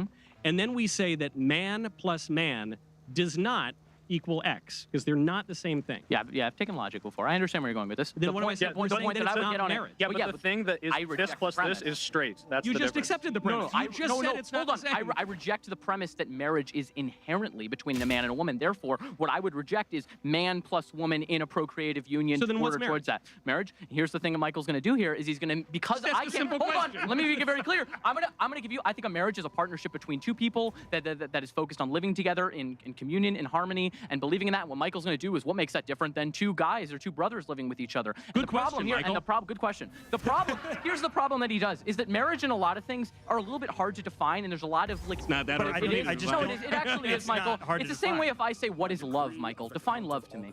Love is the willing of the good of the other for his own sake. Okay, so if I Thomas Aquinas, by the way. Okay, yeah. So then if I do, I inherently do that if I will the good of someone else. I will for the good for others for their own sake all the time, even if I don't like them at all. You think it's love? Yeah. I really want other people to do well, even if I really hate them. Yeah, even if they're terrible. That's charitable and loving. Look, I gave a quarter to a homeless guy. I don't love him. I don't. It was just kind of like, hey man, get out of my face. It's a good act. I will. Not with the right intent. By your definition, it's love. I willed it to him for his own sake. Here you go. I want you to do well. Here you go. I'm giving you a. Yeah, that's what you say you love it, so you got loving person. And is that? But there's a different type of love than marriage, and it might be a more gradient spectrum. The point I'm trying to make here. Love within marriage is also willing the good of the other. The point I'm trying to make here, Michael, is that there's a lot of ambiguity surrounding a lot of these topics. And what Michael likes to do is I just answered it very succinctly. He likes to throw the lifeline to you. Marriage is this, rah. And I'm like, well, maybe it's a little more complicated than that. Your audience goes, no, it's not. Oh, yeah. Yeah. And I think that's the exact point that I'm trying to make here is that there is fuzziness around the edges, and people who want to reject the nuances and people who exist in society differently than you, it doesn't mean that they're wrong. They might just live a different lifestyle than you. And if you can't get over that, maybe you should go live in a country where gay marriage doesn't exist. Pick your favorite Middle Eastern country. You mean all of them before 2001? Fine, go for it. Yeah. Okay, there you go. So why don't you leave them? All of them ever. Sure. Okay. So then you can go to one of those countries. I love Oliver. And you do? Yes, and I will on, careful, your Michael. good. If you love him so much, why don't you marry him? You love so me. I'm going to stop you from embarrassing worried. Yourself in this explanation. Do we have any more questions? No. That's it. Okay, we got a poll. Who won that round? Was it my liberal friends raise the blue flag? Okay, we got a few. Okay. All right, now, if you were scammed by Trump coin, raise the red flag. There we go. Yeah. No one was. That's why no flag would go up. If you think that I won that round, raise the red flag. All right, there we go. A lot of people who got marriage is coming back, baby. A lot of people. You actually see it in public opinion polls, actually. Supportive gay marriage is going down. But that's like a sure it does, yeah. Okay, now we got to pick the VIP. I guess an obvious answer, right? Yeah. Were there any other questions? Man, a lot of bourbon. There's only one question. The guy was a gay brother. Hey, you just got married. Is your wife pregnant yet? Unfortunately, no, because we want to spend some time before we have kids. Oh, forget about that. Get her up here and give her some of that beautiful Redneck Riviera bourbon, and let's get things moving. That's great. Okay, in my opinion, nobody wins a bar fight. They're only losers. So the question now, forget about red and blue. We're going individual people. Who lost tonight, and who is going to have to buy the round? Is it The soy pill. Oh no, I can sense what's about to happen. They don't like me. Here we go. Bring it on. Is it the man who debated with multiple personalities at the same time, Oliver? Yeah. Here we go. And is it the badge of honor? One of his personalities, me? No, okay, all right, one couple. All right, Oliver, you did it, buddy. Thank you very much. Wonderful to see everybody. We'll see you all on the next bar fight. Woo. All right. Thanks, Michael.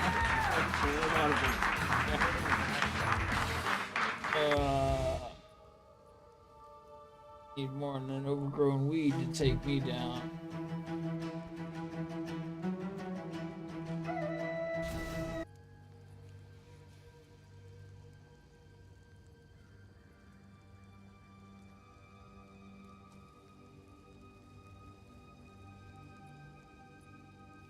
Oh yeah, this fuck. Old ass.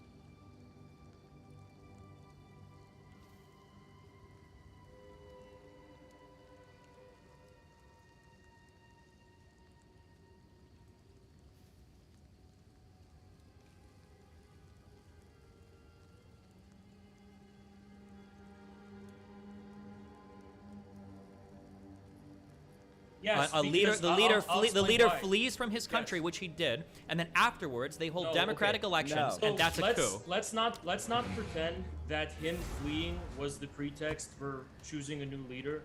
There was sniper fire against him as he was trying to supposedly leave. As he was trying to leave, correct myself. There was a raiding, as Jackson put it, of his office. So there was clearly an intent to oust Yanukovych before he left. Now, Yanukovych is the guy that the people of Eastern Ukraine voted for. They're not going to recognize any new... That would be like Trump deciding that he's not going to accept the elections. But literally, Putin came out and said he would accept the elections of the Ukraine presidential election after he left. The people of Eastern Ukraine weren't... They're not the puppets of Putin. They disagreed. They didn't accept those elections because they voted for Yanukovych. Now, in their view... If we're going to vote for someone and they're just going to decide that they're going to be able to coup them, like, why should he didn't just get couped, he fled. Well, there was an intent that's factually incorrect. The Verkhovna Rada said that he was no longer president. They declared him no longer president and installed an interim president. Hold on, the interim president was the leader of the majority party. Modern day debates. Sorry. Can I have a sentence here? Jesus, I was in the middle of a sentence. Go ahead. Go ahead, Jackson.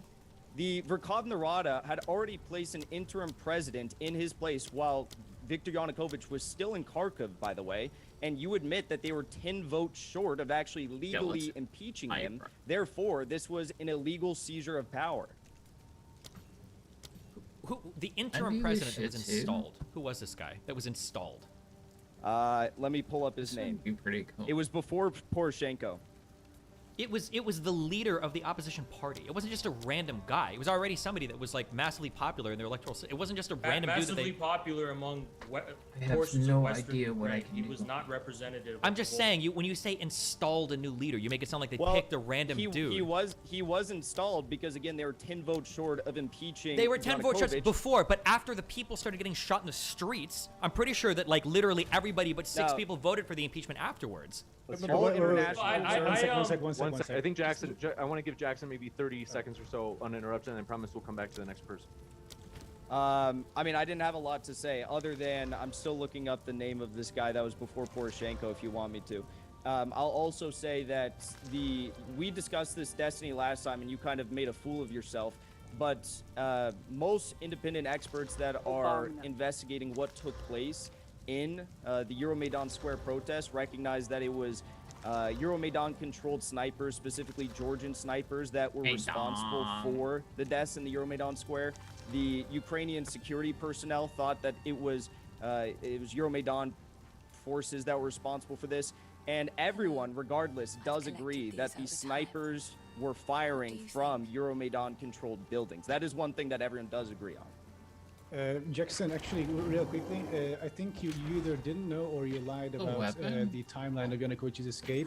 Viktor Yanukovych left Kiev on the 21st of February and then turned up in Moscow on the 26th of February 2014. Now, the first Yatsenyuk government was formed the day after, on the 27th of February. And at that point, when did they declare that he was no longer president? Because that's what I was pointing out here. Oh, I think that's at this point is irrelevant. If we want to go back to popular vote in April, that's extremely April, relevant. If he's still, hey, one second. Let me finish. If he's still in Ukraine, let's hear from Let me finish. Let me finish. I promise Jackson will come right back to you, and then I just want to hear from maybe 30 seconds from Adam. Sure, I just want to add this. And if you want to go by popular vote, then in April 2014, according to a Razumkov Center poll, only 4.9% of Ukrainians would have wanted to see Yanukovych return to the presidency. So I guess that does it, right? Popular vote. Okay. First of all, Destiny, his name was Alexander Tuchnov. I don't know. I don't know how to pronounce it. Turchinov. Second of all, yes, it does matter if Viktor Yanukovych is still in Ukraine, specifically in Kharkiv, the second biggest city at the time in Ukraine. If they are declaring him no longer president, it doesn't matter when they set up the new government, but if they're declaring him no longer president, they were 10 votes short of getting a legal impeachment. Yes, that does matter because they are illegally forcing him out of power. So are you like some like centrist liberal now, like the law, that we can't have a revolution because I think the constitutional law in Ukraine is pretty important when you're talking about the illegal seizure of power. Apparently you don't think so. In that case, we will never have a glorious socialist revolution because then it can just like be voted down. Why are you? So to be clear, so Ukrainian members of parliament voted to oust Yanukovych on the 25th of May. They were 10 votes short of achieving an impeachment. There was an impeachment vote. Okay, well, all I've seen is that they voted him out. So are you saying that's not true? Well, remember last time when Dylan Burns tried to argue that he was legally impeached, and then we had to go to the vote tally and show that they were 10 votes short of getting 3/4 approval of a legal impeachment? Was this before police officers were firing on civilians, or? So do you think that the allegation? Because I see here that the vote to remove Viktor Yanukovych from the post of president of Ukraine was passed by 328 members of parliament. So such ballots passed by what is called constitutional majority are binding and enter into force with immediate effect. So hold on. According to Ukrainian law, they were 10 short of the necessary requirements. Was this before police were firing on civilians? I want to ask you that question. Do you think that an allegation of police firing on civilians is video of police firing on civilians? Is that grounds for the dissolution of the form of a country's sovereignty, which is their constitutional law? I don't think their sovereignty is for chasing away the president. Because live fire has been used against protesters in several countries across history, not discounting the United States. Does that mean that the law and the constitutional law should be suspended? No, but if the people of Ukraine disagreed with what was happening, I would have expected that to be reflected in some vote that's afterwards. What you're not understanding. The people of Ukraine were divided, and Yanukovych represented the people in the east. Based on the poll that Adam just gave me, and based on the MP's vote to oust Yanukovych, it doesn't sound like they were very divided at all. No, they were 10 votes short. Why do you keep bringing this up? 4.8% wanted Yanukovych to remain in power, so too bad. Doesn't matter. The law of the land said that you need 338 votes to get a legal impeachment. That's 3/4 of the Verkhovna Rada. They only had 328. Even with all the threat of violence, U.S. pressure, London's pressure, U.S. pressure, 10 votes short of actually impeaching him while he was still in the country, and they declared that he was no longer president. You understand how that's a problem, right? Okay, so this is my timeline that I'm understanding. Tell me if you agree with this. So there was a vote initially that you're talking about that failed by 10 members of parliament, right? Then the police deaths happened. The shooting on the protesters and everything happened. Then there was another vote on February 22nd, and then afterwards Yanukovych fled. And then on May 25th, there was an election. That wasn't the second impeachment vote, but I believe on February 22nd, they voted to oust him. No? February 27th? 22nd. Here, I'll link this, or maybe you can just say this is a fake vote, okay? That on the 22nd... no, that's incorrect. In fact, it was February 23rd in which they took the impeachment vote, according to what I have here. Maybe... Link me what you have, because what I have here is a BBC article on the 22nd saying Ukrainian MPs vote to oust President Yanukovych. So that was probably, I mean, it's a BBC article. That's probably them announcing that they were about to take this vote. And then, yeah, on February 23rd, they took the vote, and they were 10 votes short.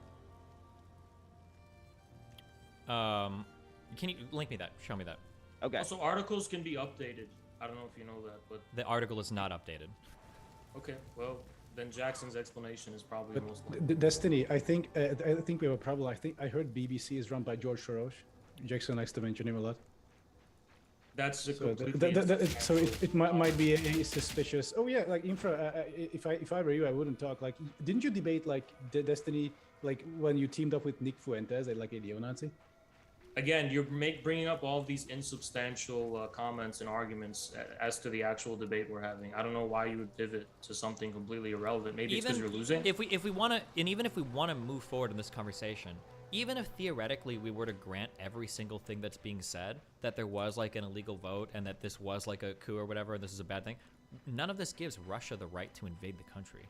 Right? Even if I wouldn't grant all of that, but even if I did grant all of that, it doesn't give Russia. I agree. That alone. Destiny, I just sent it to you. Yeah. It's resolution of the Verkhovna Rada of February 23rd, 2014, 10 votes short of getting a legal impeachment. So I was right. Link me the article. Link me what you were wrong. Link me your in chat what you're talking about. I just sent it to you on Twitter DM. So I'm on Why my. Why would you send it on Twitter? Just send it on Zoom. You don't have Twitter?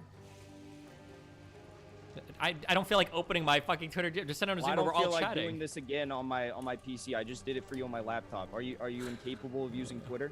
Yeah, I am. I think Toros is reading my DM. So okay.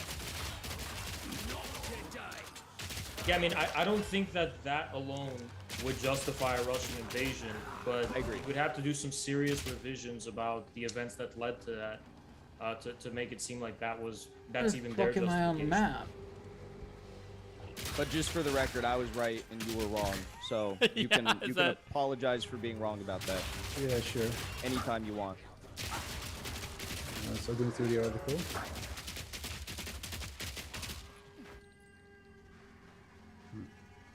Yeah, I mean, even if they were 10 votes short, I mean, that's how revolutions work. That's how regime changes work. What are you talking about? He was still in the country. This was a violent seizure of power. I mean, he fled. And they didn't get enough votes to impeach him. So you're the argument you're making is like, well, you know, it's okay because there were some people who wanted this, despite the fact that the constitutional 3/4 majority was not met. That's like if you were to say like, oh, well, yeah, there's a bunch of people in the United States who don't like Joe Biden, so therefore we should just illegally the power. Okay, here, let me just read. Let's just read. This is the source that Jackson sent. Adam is just one thing. Adam's saying something. He's saying something. Let's just read this because this is what Jackson said. Okay. So hold on.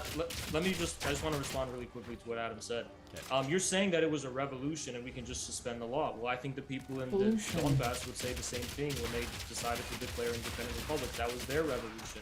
And you're saying 95% of people, if polls constituted grounds for a legal order, I mean, then we wouldn't even have elections. We would just take polls. Obviously, polls. Yes, those elections were made under Russian gunpoint, so that's a way different situation. I don't Do you know have any? So are you It's trying to say that the complicated. people of Donetsk and Lugansk are not overwhelmingly in favor of? When in Donetsk and Luhansk there were more pro-Russian sentiment, ironically because of the Russian propagandizing that went on there. Oh, so they're either being brainwashed or it's at one sec. Just 1 second. So yes, this is a very complicated conversation. Interesting nonetheless. I don't know if you want to get into it though. Lots of nuance. But the thing is, Russia has been actively propagandizing in the south and east of Ukraine, the Russian-speaking parts, through their media empire. It's like imagine like a 24/7 Newsmax. I understand. It's just funny you want to go down the argument of propaganda when I mean the world's media is more or less concentrated to the in the Anglosphere. And, you know, obviously the United States dominates as far as soft power media is concerned. So if you want to talk about people being brainwashed by media, I mean, what kind of ideas were inspiring the people at the Maidan? As bad as U.S. media can be, the Russian media and Russia propagandizing is an entirely different beast. Don't worry about it. But that's like your opinion. That's like your opinion. No. Someone could say the same thing about the United States media. I would say Russian state media is like Fox News on crack, right?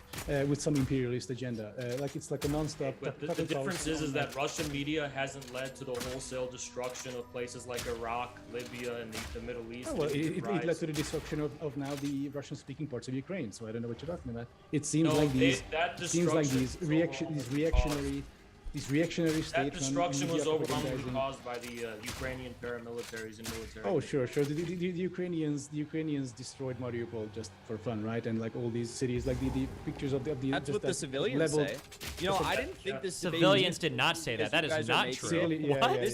Can I read what Jackson linked me yet? Or So your polls are reliable. Destiny, do you want to talk about this? The evidence I put forward that there was a vote. Yeah, can I? February 23rd, 2014. Wait, can I just read what you sent me? Why are you so scared of me reading what you sent me? Of the Verkhovna Rada, and they were I don't understand. Short of getting an impeachment. I don't understand. Can I just read what you sent me, or are you going to interrupt me? Is that okay? This is what you sent me, so I should be able to read it. Yes. I asked you a question, and you interrupt me as if I'm the one interrupting you. You're literally. It's like unbelievable. Okay, and I mean this in the most like sincere way possible. I think you might be like borderline schizophrenic. I swear. Don't do it. Okay. And I hope you find help. Okay, so linking what Jackson linked me, which was the article. The Ukrainian Revolution of February 2013 took place after a series of violent events towards protests in the capital Kyiv that culminated with the flight and subsequent then-president of Ukraine, Viktor Yanukovych, who was then removed from the office. There were no articles of impeachment against Yanukovych. The Verkhovna Rada committee voted on February 22nd, 2014. MPs voted to remove Viktor Yanukovych from the post of president of Ukraine on the grounds that he was unable to fulfill his duties and to hold early presidential elections on May 25th. The vote came an hour after Yanukovych said in a televised address that he would not resign. He subsequently declared himself to still be the legitimate head of the Ukrainian state, elected in a free vote by Ukrainian citizens. The action did not follow the impeachment process as specified by the Constitution of Ukraine, which would have required a whole like official putting forth like impeachment charges and everything. But there was a vote that they held to oust him as president because in order for the government to continue functioning, they needed to do so because he had abandoned his post. So is that an unconstitutional vote or is that a I guess, but it's all, I mean, he left. And so to quote your thing, instead, the Verkhovna Rada declared that Yanukovych, quote, withdrew from his duties in an unconstitutional manner, unquote, and cited, quote, circumstances of extreme urgency, end quote, as the reason for early elections. Destiny, he was still in Kharkiv when they took this vote. And the vote says, quote, to confer the powers of the president of Ukraine on chairman of the Verkhovna Rada, which was Torchnia Alexander, whatever his name is. And this is literally... Is Kharkov where the government is ran? Of power, and as you put it, an ouster of Viktor Yanukovych, they were 10 votes short of any constitutional requirement to actually move through with this ouster. To do the impeachment, they weren't able to get the votes for it, but to actually oust him to make sure the government continued to function, it seemed like they voted almost unanimously to do so. But that was not a binding power, though. He's still in the country. There's no reason for there to be an ouster. Well, the reason they cited was because the guy fled from government, and there was no way to run the government. Destiny, I was really bad at math in high school, but I'm pretty sure. Hold on, wait. Do you acknowledge that he left the government? Do you acknowledge that he left the government? Do you acknowledge that he left the government? Do you acknowledge that he left the government? I think so. I think so. Do you acknowledge that he fled? That he left? Like he left? The vote took place while he was in Kharkiv. But okay. Yeah, he did. Is Kharkiv where you're supposed to be like the head of the state? Is that what? Hold on, to answer this question. Russia after snipers rained down hellfire on his band of cars. After he ordered police to assassinate protesters. There was a violent incursion into his office and his actual primary residence. So yeah, after that all took place, he went to Russia, but he was still in Kharkiv. So the argument here is that if a head of state is evacuating the capital because of a threat of violence, that is not the same as stepping down from government. I agree with that, and they didn't follow their impeachment process, but they did vote 328-0 to remove him from his post. Which was not enough as per Ukraine's Actually, I actually have one important thing to add. At that point, after the firings, etc., I believe the reason why they didn't have the constitutional majority is because Yanukovych's party kind of just fled also and disbanded, and they basically all went to Russia. So I think that was the reason why they didn't have the majority, even though they voted 328-0, basically. But you just called it a revolution, and you just set the law. Yeah, it was. Fuck yeah, so, dude. Like, so you agree that it was not following the procedures of the form of Ukraine's sovereignty enshrined in its constitution. It was following it. It was still a revolution. Those things are not exclusive. They definitely are incompatible. If it's going to be a revolution, then you're going to overthrow the prior form of the legal order and the sovereign order. So they didn't, as per their constitutional requirement, it was not enough. I would say the legal order wasn't really overthrown. Like the same legal system. So was the constitutional requirement met, or was it not met? It seems like the constitutional requirement for impeachment wasn't met, but the reasons why were extraordinary. It seemed like they didn't want to go through the process. By the legal, but the Ukraine's legal order does not allow.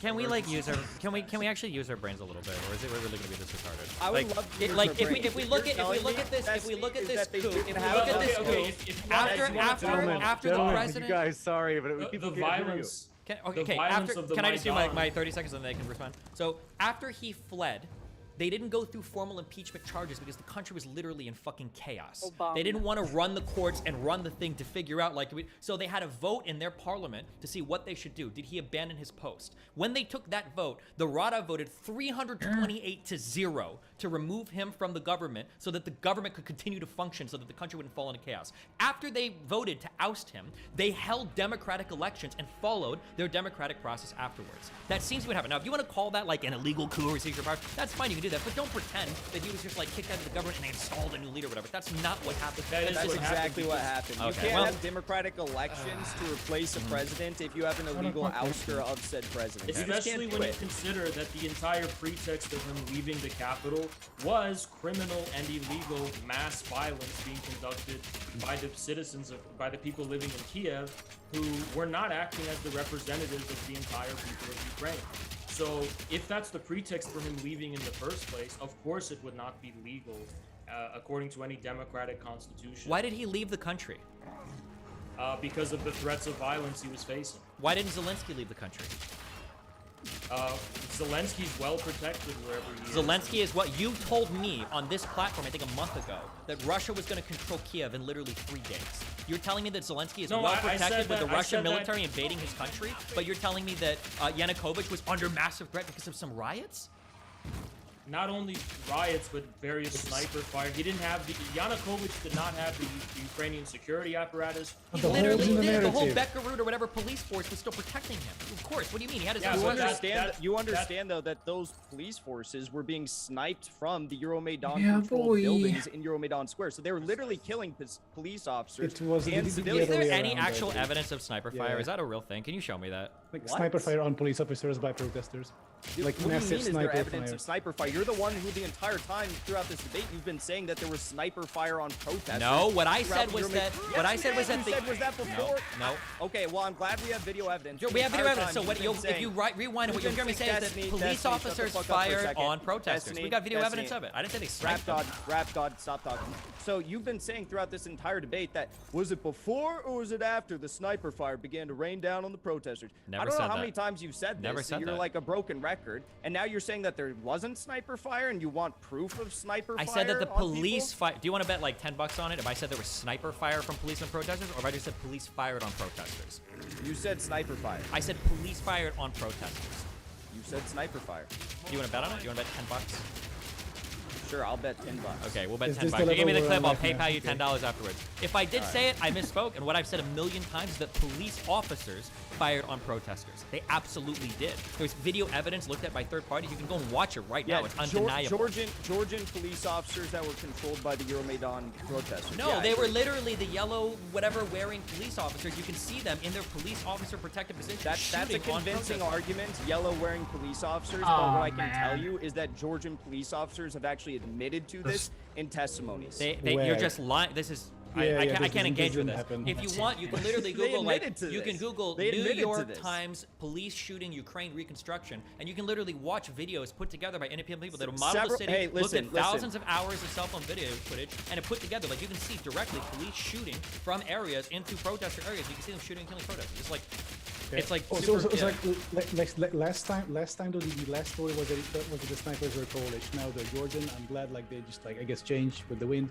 But no, what we disagree with is that protesters, or exile battalion or members or whatever, or right sector members were sniping police. There were firefights, but the massive sniping of protesters happened by the police. There's video evidence. That's incorrect. In fact, there was a forensic ballistic examination conducted you by can go on the YouTube government. and mean, watch Listen, it. Adam, Wait, hold on, wait. Let him finish. Let Jackson finish. I've heard this. There was a forensic ballistic examination which showed that the bullet samples found in protesters and police alike in police databases did not match up to the assault rifles that the Berkut Kalashnikov was using. In addition to that, we also have several former members of the Georgian military who testified that they and other groups of Maidan snipers in the Hotel Ukraina in the music conservatory were ordered by specific Maidan leaders and ex-Georgian leaders to fire on police and protesters, and that they witnessed the massacre.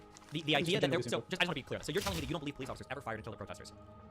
Now you're giving me like an absolute statement. Maybe, I don't know. But what I do know is that the deaths that we saw in the Euromaidan Square on that bloody day, where there was like several dozen people were killed by snipers that controlled the Euromaidan protesters.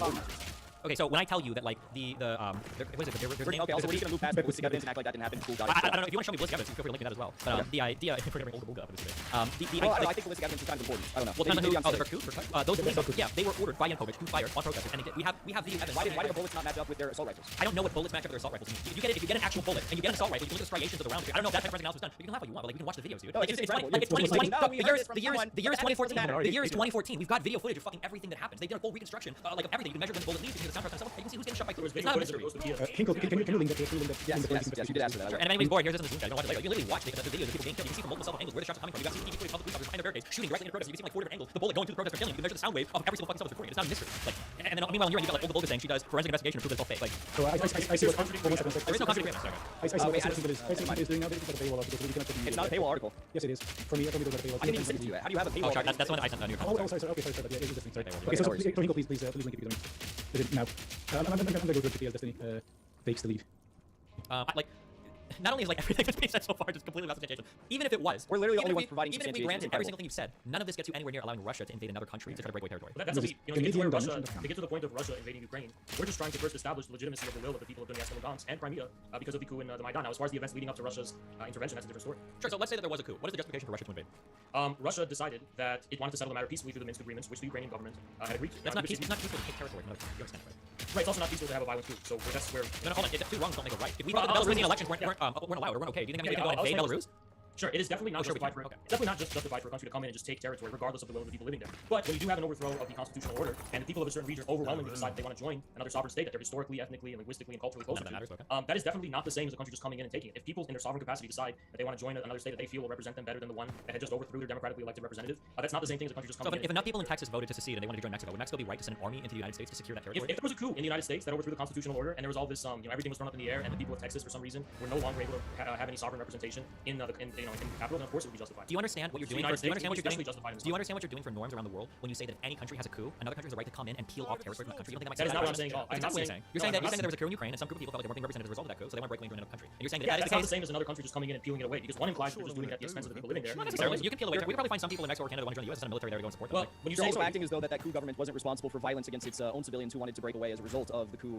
By breaking away, you've already committed a violent act. So of course I would expect the country to violently defend its sovereignty. But didn't you say two wrongs don't make a right? No, self-defense is not a wrong. If somebody's trying to break away from your country, you have the right to defend your sovereignty. Of course. Well, if someone overthrows your democratically elected representative, they had democratic elections afterwards, did they not? No, those were not considered legitimate by the people living there because they considered them legitimate. Even Putin considered these elections legitimate. But Putin is not the people of Eastern Ukraine. The people of Eastern Ukraine don't get to unilaterally say we don't like the elections, therefore they're not legitimate. No, they do get to say that if you overthrow our elected representative, we don't have to recognize whatever new elections you're doing because we already voted for a guy before and you just got rid of him. Okay, so if they didn't like the new leader, they have a right now to basically break No, that's not what I said. Whether or not they liked him or didn't like him, there was an illegal ouster of this president that was pressed by violence from thugs of criminals that were propped up by the United States and people like current Undersecretary of State Victoria Nuland. Sounds like it's two hours over here. Okay.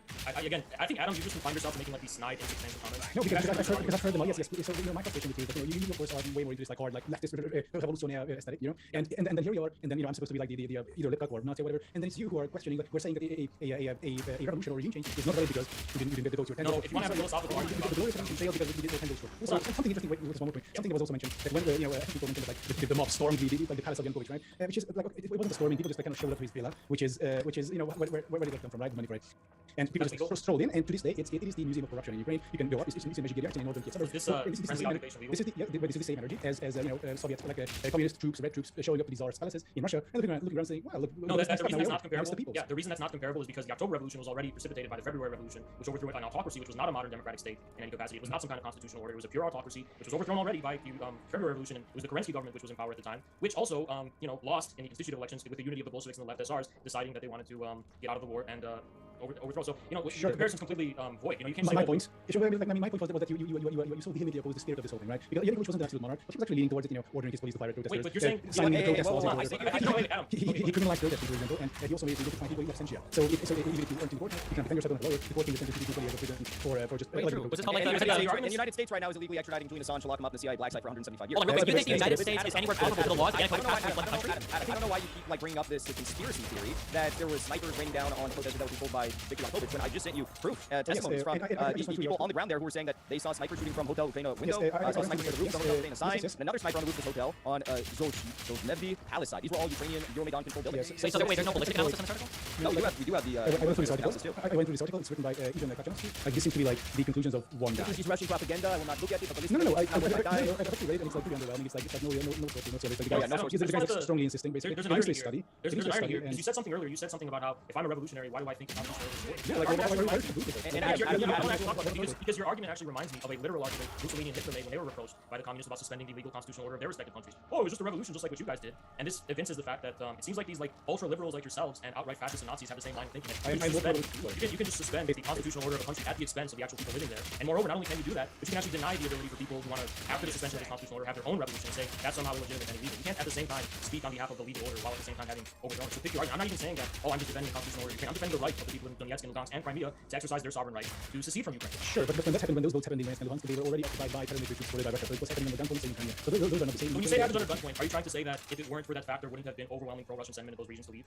It was more gunpoint in Crimea. Government buildings were taken over by the Flat and that was Russian Spetsnaz. And based on demonstrations in front of those government buildings by ordinary Crimeans who actually were expressing protest against the group? No, because the streets are full of Russian special forces with guns. So those were all Russian special forces who were gathering in front of the Capitol building in Crimea. Is that what you're trying to allege? The little green men with the advanced Russian weaponry and the green suits and no. What about the mob of civilian protesters who were protesting the ousting of Yanukovych in Crimea? Were those little green men? Who? The protesters. The protesters that were very frustrated at the idea that there was this illegal ouster of their president. That they and then in addition to that, when, as you put it, they had democratic elections, they didn't want those people to vote in the Donbass. They didn't want people in Donetsk and Lugansk to be able to vote in the so-called democratic elections. So I don't really know why. Wait, people in the Donbass were kept from voting for new leaders, for new leadership? There were no certain portions, yes. Oligarchical governors were appointed by the Ukrainian government to, in this feudal way, rule over the people of the Donbass. Wait, of course, like never heard of this. Yeah, no. Like, it's actually a more Russian thing to have regions be ruled by strongmen. The Donetsk and Lugansk people's republics overthrew people like Kolomoisky and oligarchical families that directly controlled the government. Kolomoisky was in Dnipropetrovsk Oblast. The east was firmly Yanukovych area. So he was overthrown by the Donetsk and Lugansk people's republic. They overthrew and unseated these oligarchical families. There in the east, Yanukovych was the big wig in town, right? It was his base. Yeah, but he was appointed after the Maidan to serve as governor. To be clear, he was only dismissed in 2016 by Poroshenko. So Viktor Yanukovych still the active governor of Donetsk and Lugansk Oblast? You stutter so much. No, he was not. Yanukovych was not. Hey, do you guys deny that the Ukrainians were planning a full-scale invasion? Why do we jump from like one conspiracy to that? I really can't solve any point. Like, well, we put up all this evidence and we give you guys all these sources, and then you say, well, I don't believe these sources. No, I went through evidence for. Wait, hold on. What is the next thing? Why are you going to deny even though we'll give you evidence? Wait, can you this is what happens when somebody's scared because they know they're going to make a point. So they doesn't have one point to the next one. I'll let you got a little bit before we go into Q&A, so I do want to make sure that people are able to hear what you guys are saying. Yeah, so at this point, like, Kinko's kind of out of arguments and he's I'm going to go right to the Q&A. Me too. I think we can. No, I'd like to address one last thing. Do you deny that the Ukrainian top brass military personnel were planning a full-scale invasion into the Donbass in March of 2022? I don't know how you can invade your own sovereign territory. March of 2022, as in like weeks after the Russian invasion began. No, prior to the Russian invasion being launched, there was documents that were being prepared by top military brass that they were going to launch an invasion into the Donbass, a full-scale invasion. So let me get it straight. Ukraine. So Russia amasses all these 150,000 troops on the border. Right on the other side of the 100,000 plus that Ukraine had amassed. Yes, in their own country. In their own country. Russians were in their own country as well. Yeah, but the difference is Ukraine is trying to control their own borders. Russia's trying to invade another country. Why would you try to equate these two things? That presumes that it can rightfully be said to be their borders. It is because even Russia and every other sovereign state on the planet recognizes their borders. Of course. The Budapest Memorandum in 1994. The Budapest Memorandum in 1994, which Russia agreed to. 1991. Anyway, Russia agreed to Ukraine's borders, and I guess that was like that was under the presumption that the Russian speakers in eastern Ukraine were going to be democratically represented. No, that wasn't written into the recognition of anything. Yes, you can't make a condition afterwards. That is written in the foundation of since 1991 the modern European Ukrainian state itself. It's shown where it's written that we can invade your country if we feel like you're not representing. No, that's not what's written. Exactly. So don't even try to pretend, okay? Ukrainian state's founding was premised on the idea that everyone was going to be given democratic representation, including the people in the east who spoke Russian and also the people who were ethnically Russian. I mean, this deal was necessary for a stable transition into the post-Soviet. It wasn't necessary for any stable transition. Yes, do you think the USSR had a call in whether or not the republic broke off from the USSR? The USSR no, but on a multilateral level. No, you're just making up words now. No, what? Countries like Russia, Belarus, and others, and also the Western partners we're dealing with, all did have to negotiate the terms under which this was going to be happening. And then finally, it would have been unthinkable at the time for the stability of the region. I mean, it was already unstable. You had places like Abkhazia and Ossetia and Transnistria with these disputed territories and populations. I mean, so it was these aren't disputed. These are broken off by Russia. Yeah. No, they were not broken off by Russia. Transnistria, Moldova, Georgia, of course. Not by Russia, but by the people living there.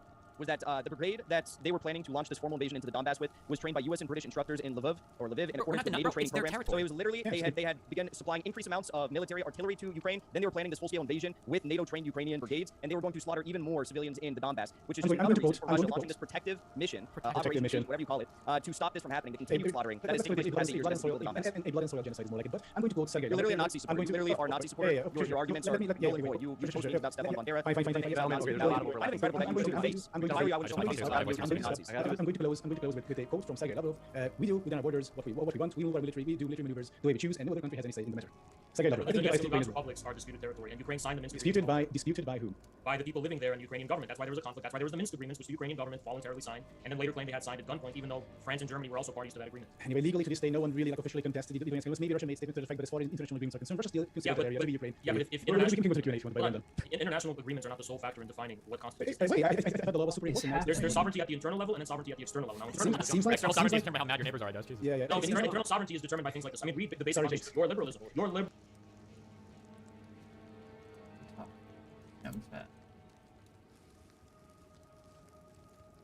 Liberal thinkers talk about the social contract and the need for an agreement to be come to between the government and the people, unless what? I mean, Thomas Jefferson, even he said that it is right and justified for a people to overthrow their government if they're not in a constitutional way. A people to overthrow their government, not for a foreign power to come in and take over your shit when there's conflict. That's the thing. You yourself admitted that while Putin recognized the new government of Ukraine, it's the people in the eastern Ukraine who did it. So it's not a foreign government who's imposing. It's foreign troops that have been on the ground since 2013 in the Donbass. That's the issue. That is 2013. I mean, that is your allegation.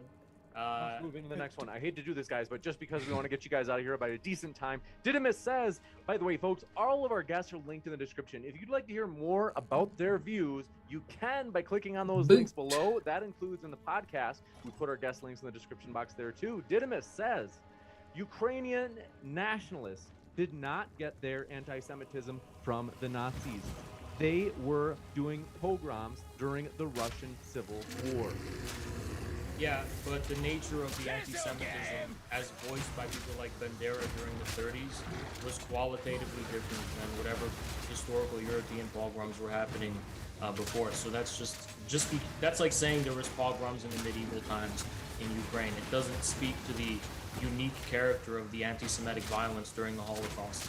But Hitler's anti-Semitism and Nazi anti-Semitism was this like weird, almost ultimate culmination of essentially hundreds of years of like Christian anti-Jewish propaganda and like traditional European. Yeah, well, you could also say it was actually. I'll give you the last word, Infrared, and then we got it because the question was originally for you, and then we got to go to the next one. Infra, if you wanted to say something, like I said. I was just gonna say it was unique because it represented this post-Christian, pan-European, pagan idea that the Jewish people are foreigners to Europe and that they have to, and just like the Slavs and just like other so-called subhuman races. Wasn't anti-Semitism across Europe, like all over Europe past World War I? Like it wasn't one country. Yeah, but anyway, next question anyway. Sorry. Oh, this one from Mitchell says, question for both sides. If you had the power and money to end this war, how would you do it? Supply more heavy weapons to Ukraine until they crush the Russian army to the dust, so we can restore the borders of Ukraine that Russia originally agreed to, and then we can later on we can do fun stuff like break up the Russian Empire into its constituent states, so we will not have an imperialist power wage active war in Europe in 2022 again, in 20%. Jackson, you want to go? You can go. Yeah, very simple. I mean, what Izov something just said is an effort to prolong the war. What I would do is I'd make the proposal, and hopefully Ukraine would have some sense of, logic and agree to it and understand that if they don't, it's going to end up much worse for them. That you have to cede the regions that Russia has already established control over, including Donetsk, Lugansk, and Crimea. Because Russia has the ability to continue advancing, Russia should also get Mykolaiv, Zaporizhia, and Odessa, very historically significant towns to them. Ukraine must remain neutral, meaning no NATO, stationing of artillery or personnel or training in the country anymore. And all official outed Nazi battalions and regiments and political leaders must appear before an international tribunal to try them for war crimes, if any, crimes of aggression, that would be set before an international charter. Also, in addition to all that, because I agree with all of that, since we're talking about power and money, I would also invest in the infrastructure and economic development of both Eastern and Western Ukraine, such that the source of Nazi extremism and anti-Russian sentiment, because they're blaming Russia for their own oligarchical zombie economy, I would have mutual economic development, which would lead to long-lasting peace in the region. I would say that the agreement should be really simple. All of the territory should be returned to Ukraine. This includes the Donbass and it includes Crimea. Russia should probably even leave Sevastopol. I think they've lost any legitimate claim they've had to even running the base there. I think that Russia has shown that they're incapable of sustaining any long-term ground war. Their military discipline, for a variety of reasons, is just abysmal. And the further and longer that the war goes on, the more Russia's economy is going to suffer, and the more, what little military honor they had will shrink and disappear into nothing. Russia's economy is really being hit, huh? Kind of. Keep in mind that all of these guys that are laughing right now called that the war would be over in like a week, and now they're on like the most massive. Haas, you are literally on record. I can bring the clip up of you saying, admitting that if they didn't control Kiev in a week, it would be a failure. Hold on. Literally. Sorry, you guys, we gotta move forward. Yeah. But just to be clear about that, what I said was that, in my view, that things would not have gone as planned. Oh, well, yeah. I was wrong about that. Oh, they didn't. But will you admit that you were wrong about the depreciation? This one, I hate to do this. Will you admit that you were wrong about the ruble being totally worthless, even though not only their currency's having extreme trouble right now, but okay. The ruble has reached historical Bloomberg just announced that the ruble's the top performing currency in the world. That's crazy how that works, huh? Definitely true, right? Not only is the ruble the top performing, not only is it the top performing currency in the world, Russia's military is one of the strongest standing armies in the world as well. The military discipline is strict. The defense they have for their armored units is super on point. Everything is going exactly. It's incredible. This one's incredible. Pedro HM. Next question. So triggered. Gotta go. Pedro HM, thanks very much. Says, why pro-Russian Ukrainians don't move to Russia? Why not offer asylum? It seems a simpler solution than annexing a whole country. It's 5 USD, by the way. Because that's an easy one. Oh, who's that for? Yeah. Because it's their homeland, where they're living, where they're settled. During the Soviet Union, that was the bread and butter of their way of life. And how did they get there, by the way? It's a mystery. It depends on who. Some were there. How did ethnic Russians get to Ukraine, by the way? That is like centuries funny historical So reasons. the real answer is Russia doesn't want those ethnic Ukrainians or the ethnic Russians from Ukraine to go back. They don't give a fuck about those people. Those people are only in Ukraine so that they can have a claim to the territory. Why would Russia want all the ethnic Russians back? Then they'd have less of a reason to do a civil war over there. Of course they want those people to remain over there. Destiny, I know you're triggered, but no one can hear you or understand you when you talk that fast. Do you not even know what the term Novorossiya is? They've been there for centuries. What are you talking about? The reason why they should not have to flee to Russia is because that is their home, and they shouldn't have to leave it because a U.S. installed apparatus has decided that they want to harass, murder, and torture the civilians there because they don't like their leadership or their controlled leadership. Yeah, okay. Next question, I think. We're done. Mr. Monster says...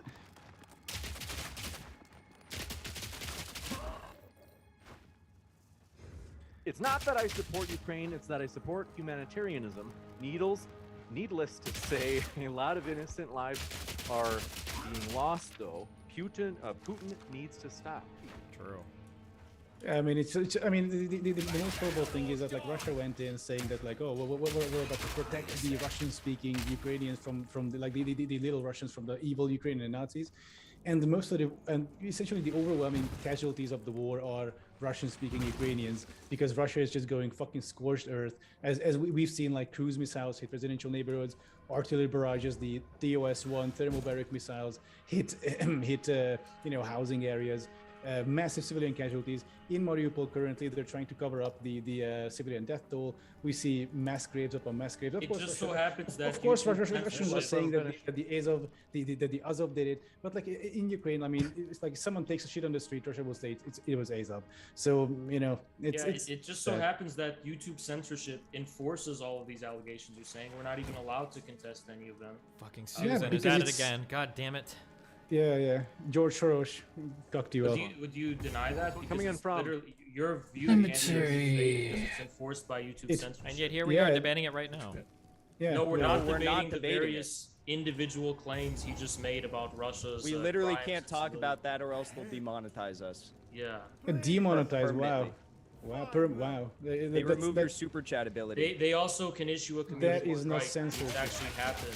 That's not censorship, saying if you talk about something, they're going to remove your ability to monetize your content. They also Yes, issue that is not community strikes censorship. and They also issue That is not suspensions. censorship. I'm sorry. They've also issued suspensions over it as well. If you want censorship, look at what Russia is doing with these journalists. That's If you what want about censorship, Russia doesn't claim to censorship. be- No, last thing. If you want censorship, look at what Zelensky has done in banning all opposition parties and locking up, imprisoning, torturing, and killing. and look at Banning Zelensky. all journalists wait, who what? oppose Zelensky. No, Look at what Zelensky's done Yes, to banning people the like, death squads. Look at what the SQ death squads. Look at the long list Although, of names. considering of that people- you're a big The fan CIA of black Bandera, I sites can't and the- imagine that you have a problem in the world with the SBU death squads. And yeah, The what about what? people like Jan Taxier? Is it like the FEMA death journalist camps who or was something? saying- Like, is this some kind of like far-right conspiracy theory that you guys are like pushing? You're the only conspiracy theorist here. Oh, of Thanks. course. Anyway, one next also, question. Adam, Yeah, just got to be him. This clear- one coming in. We have this one. Fernandez T says, here to support you, James. Thanks for your kind support, friend. Says, and by the way, 100% of super chats are going to go to charity today. That one is linked in the description box. They said, let's see. Thanks for your support, though. Captain B says, for SB3 says, what's worse, a league of grind or this debate? This one coming in from Chris Morlock says, for Lestiny and Soidum. Ukraine, sorry, is what it says. They say, Ukraine reformed, I love you guys. Ukraine reformed its National Guard in 2014. It had not existed since 2000. 7 battalions were instantiated from ultra-right groups.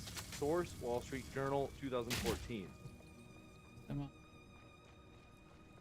mean, what percentage of those people were Nazis? What percentage of them were like nationalist radicals? We don't know. This is just like, source, please. Yeah, But it's almost like it's a good boogeyman. how many though, for, people like, in the pro-Russian AfD guys. are Nazis? Quite a lot of them. The AfD has Can two you wings, measure that? actually. Yes, absolutely. In West Germany, there's this, based on like polling data within Germany. In West Germany, the AfD is generally trying to be like a more traditional right-wing populist party. In the East, it's full on blood and sword. And you can actually keep track of this through empirical data if you look it up. Okay, well, I don't see the data. confirmed. Look it up. I mean, Wikipedia. Okay, well, Unless it's there too you go. suspicious for you. I think this is a debate between people who know what they're talking about and Wikipedia. Based. You realize that Jackson literally linked me a Wikipedia article earlier to talk about the fleeing Yes, of income. I use your own source to prove you Thanks. wrong. Okay, Donald Something Trump. that you still haven't apologized for, but whenever you want to, I'm open to it. All I right, might Donald consider Trump. it. Okay, Donald. I might consider your apology. All right, Donald. What does Lestiny mean anyway? The analytical failure says if there were 10 votes short, that's how coups work. Okay. Also said evidence of I don't know. I want people to know. Don't you understand that there's been elections in the U.S. where the margins were really small? Those margins matter. Chris Morlock says for Adam, the 2014 referendum held in Crimea, Donetsk, Lugansk, 92% voted to join Russia. You claim the entire population of these areas, 7 million people, over 85% turnout, was at Russian gunpoint? Sure. Do you think there was like an incentive to go out and vote? Actually, you know what? The better question. When the Ukrainian military is there. The question was for me. In those areas, the Ukrainian military was not there. The Ukrainian military did not exist almost at that time. It had like 2,000-3,000 deployable troops, and that's it. So, a better question though: what would have happened if the people accidentally voted that they want to remain part of Ukraine? Like, do you think Russians would have just like packed up and it's like, okay, well, I guess we're other people, and we've just left Crimea and left the Donbass? The Donbass? Of course not. Obviously, the people, pro-Ukrainian people at that point, so these referendums happened later after the Russian takeover. So, I mean, pro-Ukrainian people kind of saw the writing on the wall. There's Russian troops, abducting people, etc., and essentially threatening people, so like a massive chilling effect as well. So, those people who are pro-Russian will stay. Those people who are pro-Ukrainian will most likely leave, as it happened in Crimea, for example. But actually, the Russian, some Russian organ, like I have this long video about Ukraine. Check it out. In that, I covered that this Russian state organization accidentally leaked the real Kremlin, the real Crimea referendum results. and it was really close to 50-50 with much of the pro-Ukrainian population having the I'm sure that was real. Oh, sure. Adam, look it Adam, up. There's I have a question screenshots. for you. Yeah, I have a question for Adam. Oh, it's the Q&A section. Feel free. I know. I have a question. Adam, I'm sure it's going to be good faith. Yeah, no, it's very good faith. Adam, your videos prior to starting the Ukraine coverage, where I thought they were pretty interesting. They're about infrastructure. They're about like transport. You seemed very obsessed with making sure that the trains were arriving on time and all the different areas you were covering and talking about. Very obsessed actually with trains arriving on time. So I'm curious, what led you from talking about trains arriving on time to go to defending Nazis like Stefan Bandera? Yeah, Holocaust, trains, Nazis, Auschwitz, we get the idea. Sure, I don't defend Nazis. In fact, you defended Azov and Stefan Bandera. I didn't defend Azov. I said I support the idea of throwing Azov at the Russians. That way you can stem the tide of imperialist aggression from Russia, and a bunch of Nazis die in the process. This is consequentialism. Also, I think you claim that the presence of a military means it's at gunpoint. The presence of a foreign military, dude. How can you be so dense? Okay, hold on. Okay. Have you ever considered that if, let's just assume you're right and the foreign military was there, you ever consider that the foreign military was only there because it was like overwhelmingly already known that the region had pro-Russian sentiment? Now, it wasn't formally What? It doesn't matter. I don't know why you keep using this childish argument. Whether or not you have pro-whatever sentiment or anti-whatever sentiment doesn't give the right for a military to go into another country and hold new elections while they're occupying a country and stealing territory. That's really misleading to say it's a foreign military when the people living there are Russian speakers, many of them ethnic Russians. Militaries aren't decided by their language, and they're even dog. citizens. Many of them are even citizens of the Russian. Militaries aren't decided by where else other people have citizenship for. What? Destiny, like yeah, I know, but it's just making you're making it seem like they would.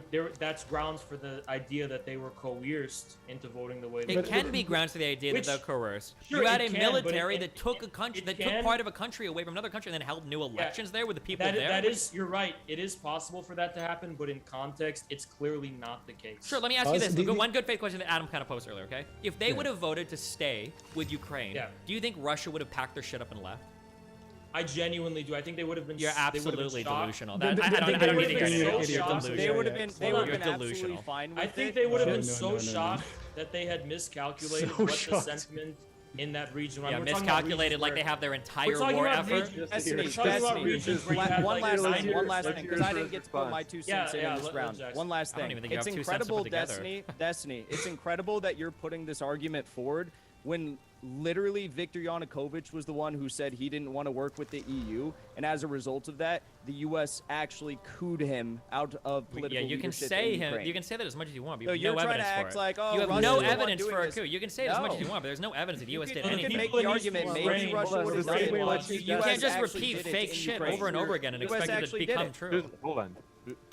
So Crimea was brainwashed, but the Maidan people were not brainwashed. The Maidan people were Ukrainians that were protesting for months. Yeah, they weren't brainwashed by Western media, but the people in Eastern Ukraine were. Yeah, they were brainwashed by Western media. They saw Western people living happy, democratic, economically prosperous lives, and they thought, "Wow, I want that." Yeah, their lives. That was the brainwashing that happened. Their lives have gotten so much better under the Western sphere of influence. It's incredible how the state of Ukraine has just prospered. Oh no, when the Russian oligarchs were running fucking everything in Ukraine, they were doing way better then. True, absolutely true. The thing is, absolutely. It's not like Ukraine was one of the most corrupt countries in the fucking world leading up to the 2014 Euromaidan. Literally the Western model of liberal democracy that gives rise to oligarchy historically. There we go. Now we're getting to the real Russian argument. These would actually be interesting debate if you guys weren't so fucking like slimy. If you want to have the real conversation of like the collapse of like Western liberalism and Russia seeing itself as like kind of instilling itself as kind of a new world like multipolar thing in the East, that's the actual interesting conversation. The real reason why Russia's invading Ukraine. But you guys aren't honest enough to have that conversation. Soviet assets were privatized, and the free market decided. I'd be happy to have that conversation. No, you're too you won't admit that that's the actual rationale of everything happening. Hold on, that's an interesting conversation, but you're not a good faith actor to have that conversation with. I would be happy to have that conversation. The entire reason for Putin's illiberal authoritarianism is because under liberal democracy, oligarchs reign free. That's why Putin has to be authoritarian to rein them in. Must move forward. Gnarly Bonesful says, can Jackson Hinkle update us on the NATO commanders in Avastal? No, I can't because the Russians have not publicized any of their names, but they have announced that there's going to be war criminal tribunals that involve NATO instructors in Mariupol that take place. Wow. Imagine our show. This one coming in from Chris Morlock says, Destiny and Adam, how does it feel? Let's see. How does it feel to be losing the conflict? And I don't know if they mean that, if they're trying to suggest that. I think they can't be talking about Ukraine losing the conflict because that's They say, and looking at Novorossiya. Yeah. Okay. So they do mean the conflict. No, I mean the Russian offensive in Severodonetsk. That's just pretty embarrassing. They pulled up the select Rosguardia troops. They like, which is their like paratroopers, also Wagner, and they pulled together like 25 battalion tactical groups to assault Severodonetsk, and they were fucked by the Ukrainians. Holy shit! Ukrainians sort of feigned retreat to this industrial area to the west of the city, and then Russians like came in, guns blazing. Ukrainians kind of just like whoop.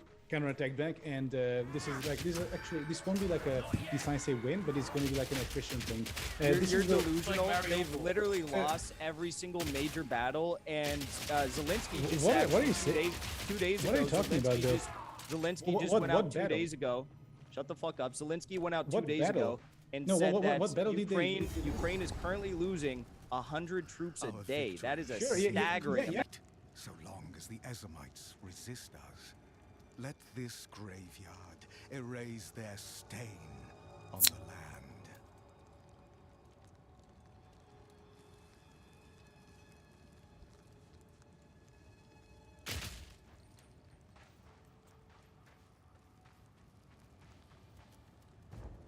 Mostly.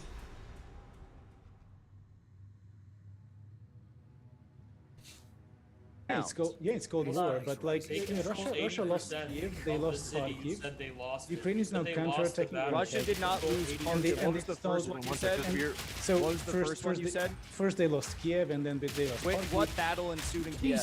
Show me the evidence. Excuse me? Like what battle ensued in Kiev? Russia literally has like retreated from even attempting to take Kiev. What are you talking about? They couldn't even. No. My question is what battle ensued in Kiev? There was no battle in Kiev. They didn't even make it that far. Okay, I'm glad we figured that out. I'm glad we figured out. They just tried to roll a couple tanks across the street and hope that Ukraine would surrender. Pointing out the obvious, Adam. Something there was Jackson, no battle. though, like Russia. No, that's great. Honest question though, like wait, Jackson. Honest question, like who do you think you're convincing with this? Like, there was no battle in Kiev. You just said there was no battle in Kiev. You just admitted it. Sure, yeah, because Russians couldn't reach that far because Ukrainians stopped them and then the Russians had to retreat. Like this. So if there was, if there was no battle in Kiev, in Russia, they surrounded Mariupol with a 4-to-1 troop ratio. And in Kiev, at best, they had a 1 to 1.5 ratio of troops, meaning they had no intentions to actually invade the city. Do you think that potentially they were staging troops in Busha to try and offset Ukrainian troops in Kiev and make sure that they had to stay hunkered down there so they couldn't fight in the biggest fucking cope I've ever heard in my life. Oh my god, dude. That's called a feint strategy. Have you never heard of it? It's consistent with the originally announced goals. They never announced. And in fact, Adam, last thing here, because this is important to what you said. You are literally arguing that in Severodonetsk right now, that Ukrainians are operating a feint strategy, but you act like the Russians couldn't have potentially argued or carried out a feint strategy in Kiev, which is what they did. It's the best feint ever, dude. Like lose thousands of troops. Yeah, lose everywhere on the ground and then got him, dude. Got him. Like unaccompanied armor getting destroyed by like dudes with fucking rocket launchers on their shoulders. Like no infantry accompanying literally any of their troops anywhere. Like. Ukraine beats Reddit combat footage. You can literally watch the videos. In what world are you losing tanks to one dude stepping out of a fucking garage with a fucking rocket launcher? Are you serious? Adam, if they didn't fight in Kiev and they were feinting to keep troops stationed in Kiev, and that's what they've continued to do through a troop presence in Belarus, what do you think that they would otherwise be doing there? So yes, because the troops around Kiev are troops that are territorials mostly who would have stayed there anyway, and Russia knew this. So this was the whole thing. The mobile part of the Ukrainian army, which can be sort of can be sent east, like those were already sent east. The people who were around Kiev, most of them were territorials. So even if it was a feint, most of the troops would have stayed there anyway. So it was pointless, and it's even more ridiculous. But of course, it wasn't a thing. Which is why the Russians left, and they still maintained the presence around Belarus. They left after a month of being there because they realized they didn't have to be there. It's also consistent with Russia's original I want to jump into the next one. This one coming in from Yajalma. Yajalma says, love watching, let's see. Love watching people like Destiny defending, gosh. They say, next time he claims someone is, quote, dog whistling about a Nazi conspiracy theory, just remind him he supported genocidal Nazis against Slavic people. Who? Are you talking about NATO shit in Yugoslavia? I don't even know what that's a reference to, but okay. This one coming in from Virgin CIA Rad Lib. Question for Destiny. It's just, folks, we're looking for meaningful questions here. Sorry, Steven. Okay, this one coming in from, you've got thick skin. You've been on the internet longer than I have. Okay, Bubblegum Gun says 80% of Ukraine government positions are held by Israel. Okay, true. It's a full-on Nazi country, guys. This one coming in from Pole says, I was agreeing with Jackson at the start, but then he made fun of the other. Let's see. He was being rude. Question for Adam. What are his thoughts about Turkey blocking Finland and Sweden from joining NATO? This is... As for being rude to Adam, I don't have a lot of sympathy for Nazi defenders. As for Turkey and NATO, I think the question's for Adam on what he thinks. Go for it. Oh, sure. So Turkey is now, Erdogan is a huge piece of shit, obviously, but like Turkey is now trying to eke out some sort of concession from NATO countries. They will not keep up the bloc forever, I think. But what they want to, basically Erdogan is trying to tie up some loose Kurdish ends with this because Sweden and Finland have been like friendly to Kurds. And plus they're trying to end the blockade of end the embargo on like Turkish arms purchases. It's like a realpolitik thing. I think it'll go away It's eventually. interesting how the constituent members of the Liberal Democratic Alliance, whether in the EU or NATO, increasingly assert their own sovereignty with these authoritarian strongmen. It's almost like liberal democracies failing the world over. Poland, Hungary, Turkey. I mean, what's next? Yeah, I mean, Russia is definitely not controlled by an authoritarian strongman of all, for sure. What a great alternative. But Russia's not a liberal. No, Russia's not a liberal democracy. Yeah, it's a far-right ethno-state. Yeah, basically. It's not an ethno-state. It's the opposite of an ethno-state. You're literally making ethnic arguments for Russia to invade other countries. If that's not an ethno-state, what the fuck is? What? No, it's not. Literally ethnic arguments. Well, they're ethnic Russians, so they should be able to invade. Ossetians are not ethnic Russians. Ossetians are not ethnic Russians. Sure, and how many times have you and Jackson said ethnic Russians in this debate to justify aggression in the east of Ukraine? That's not what we're doing to justify. We're just doing it to illustrate the historical, cultural, and civilizational ties. No, historical, culture, and civilization. You can talk about history, culture, and civilization. That's not what you're saying, though. You're saying ethnically Russian. Yeah, that's what you're saying. That's in addition. In addition. I'll answer that, Destiny. The only reason why... No, I wasn't asking you, Jackson. I was asking. I don't really care what you're saying. Okay, well, I'm going to answer it I super don't care. Who was the question for? The only reason why... Wait, is this even his question, or? The only reason why the ethnic... Oh, okay. I don't know why he's answering when I was talking about Donbass has over... We're going to jump in the next one way or another. I will answer. Yeah, get to that. What's the next, James? What's the next question? You made a statement, and I'm going to respond. The only reason why the ethnic Russian... We have a lot of questions. He made a statement, and I want to respond. Not to you. I was talking to Haas. I'm not talking to you, Jackson. Give me like 30 seconds. Do it, Jackson. Blood and soil. Do it. I'll answer. The only reason why the ethnic Russian argument is important is because Ukraine is led by a group of anti-ethnic Russian sycophants that want to... Your death shall be avenged, even if it takes 1,000 years.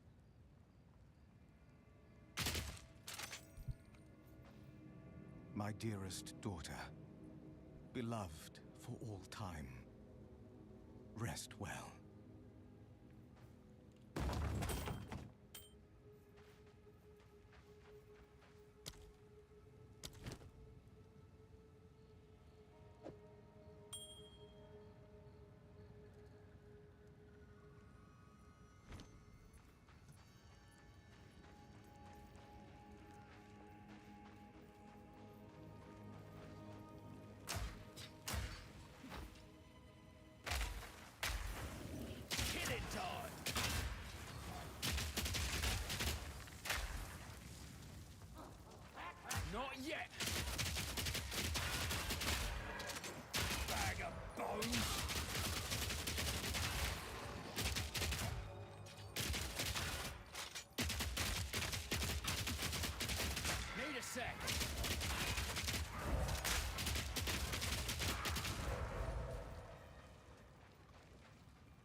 sec.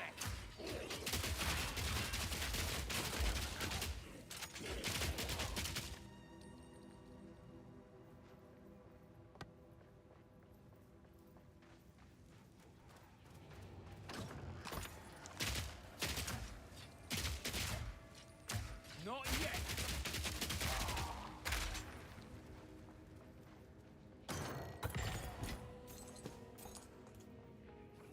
Right in the eye!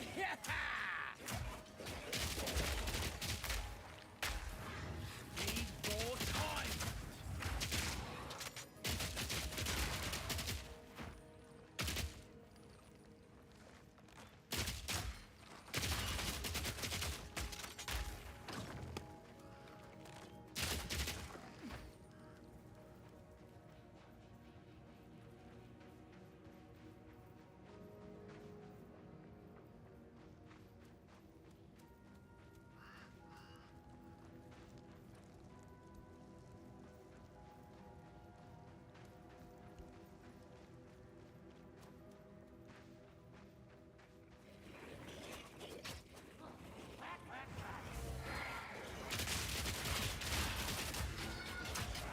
Need more time.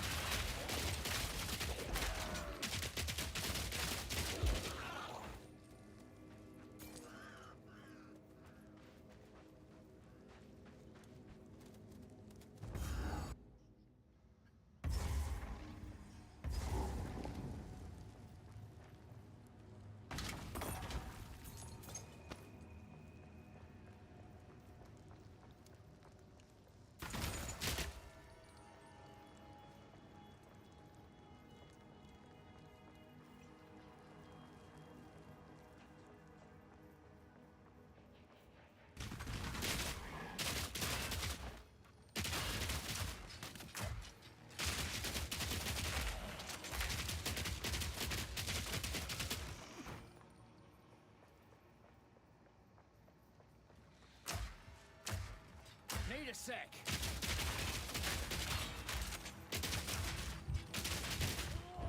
Jesus.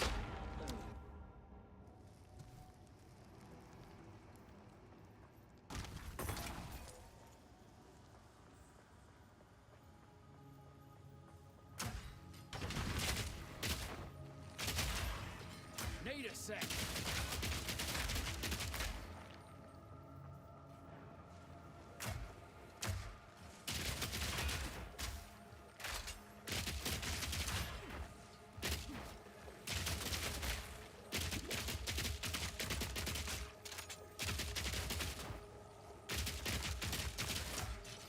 Need more time.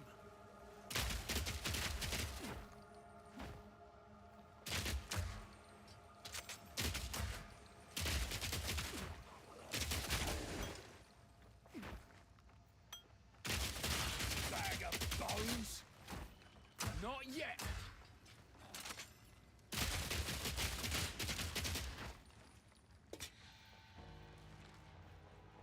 Not dinner.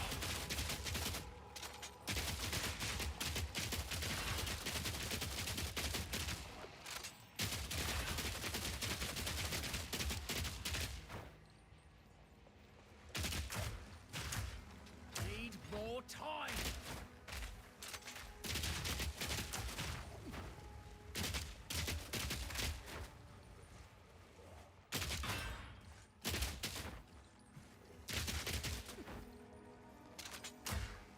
Need a sec.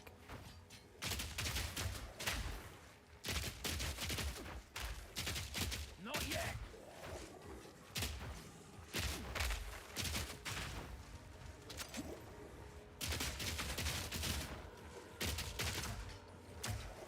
Need more time.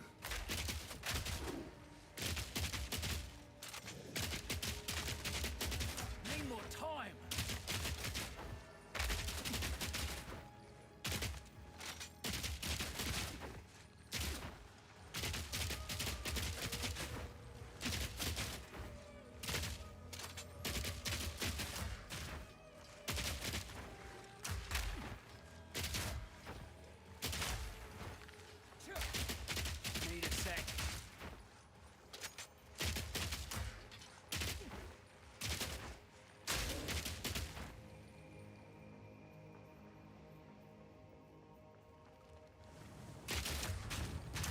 sec.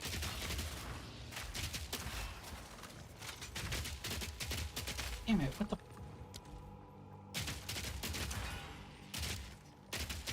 Need a sec.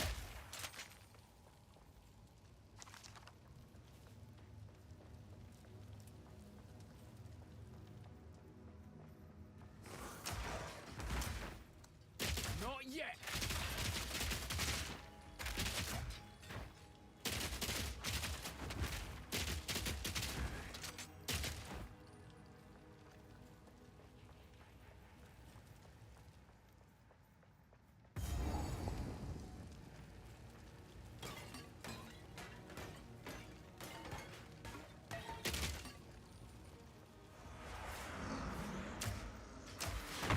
Need a sec.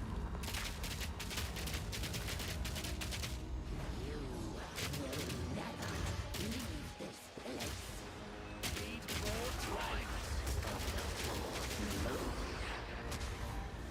Take back.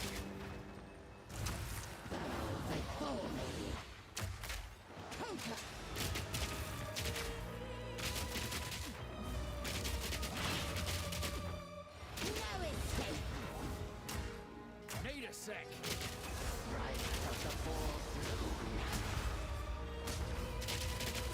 And rot! Conquer! Insolence!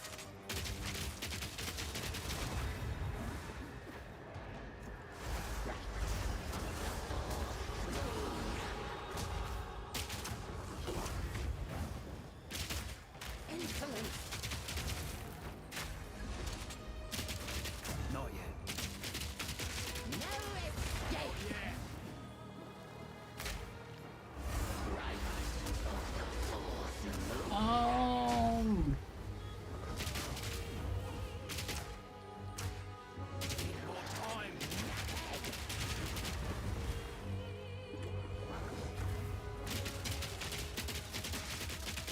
Conquer!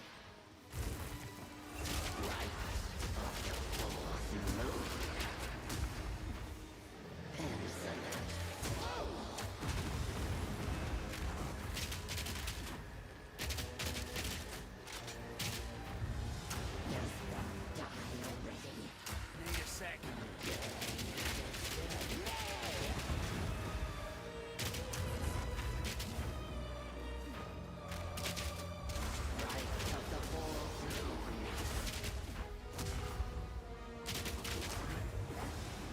Not yet.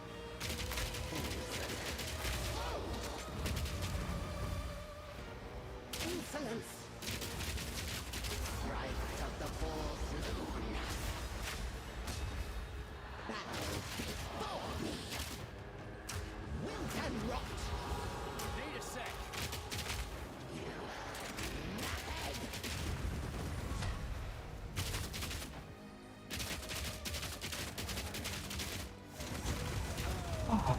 Your torment has just begun.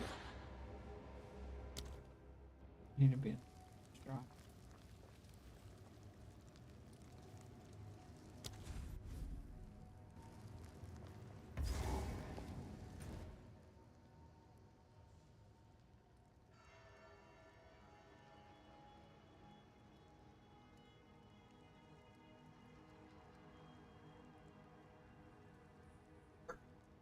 How did I miss this? What?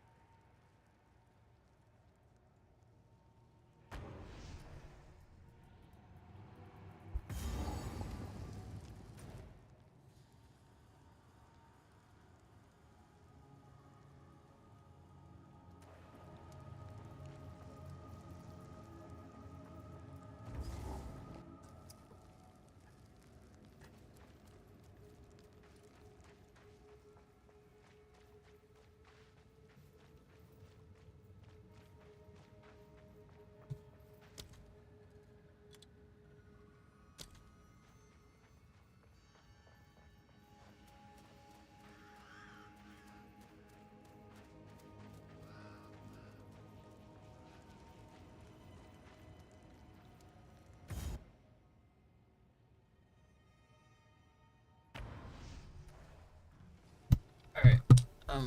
Out of here for the night. Catch you guys later. Thanks for stopping by.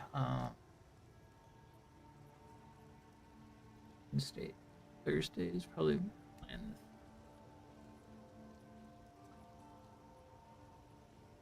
And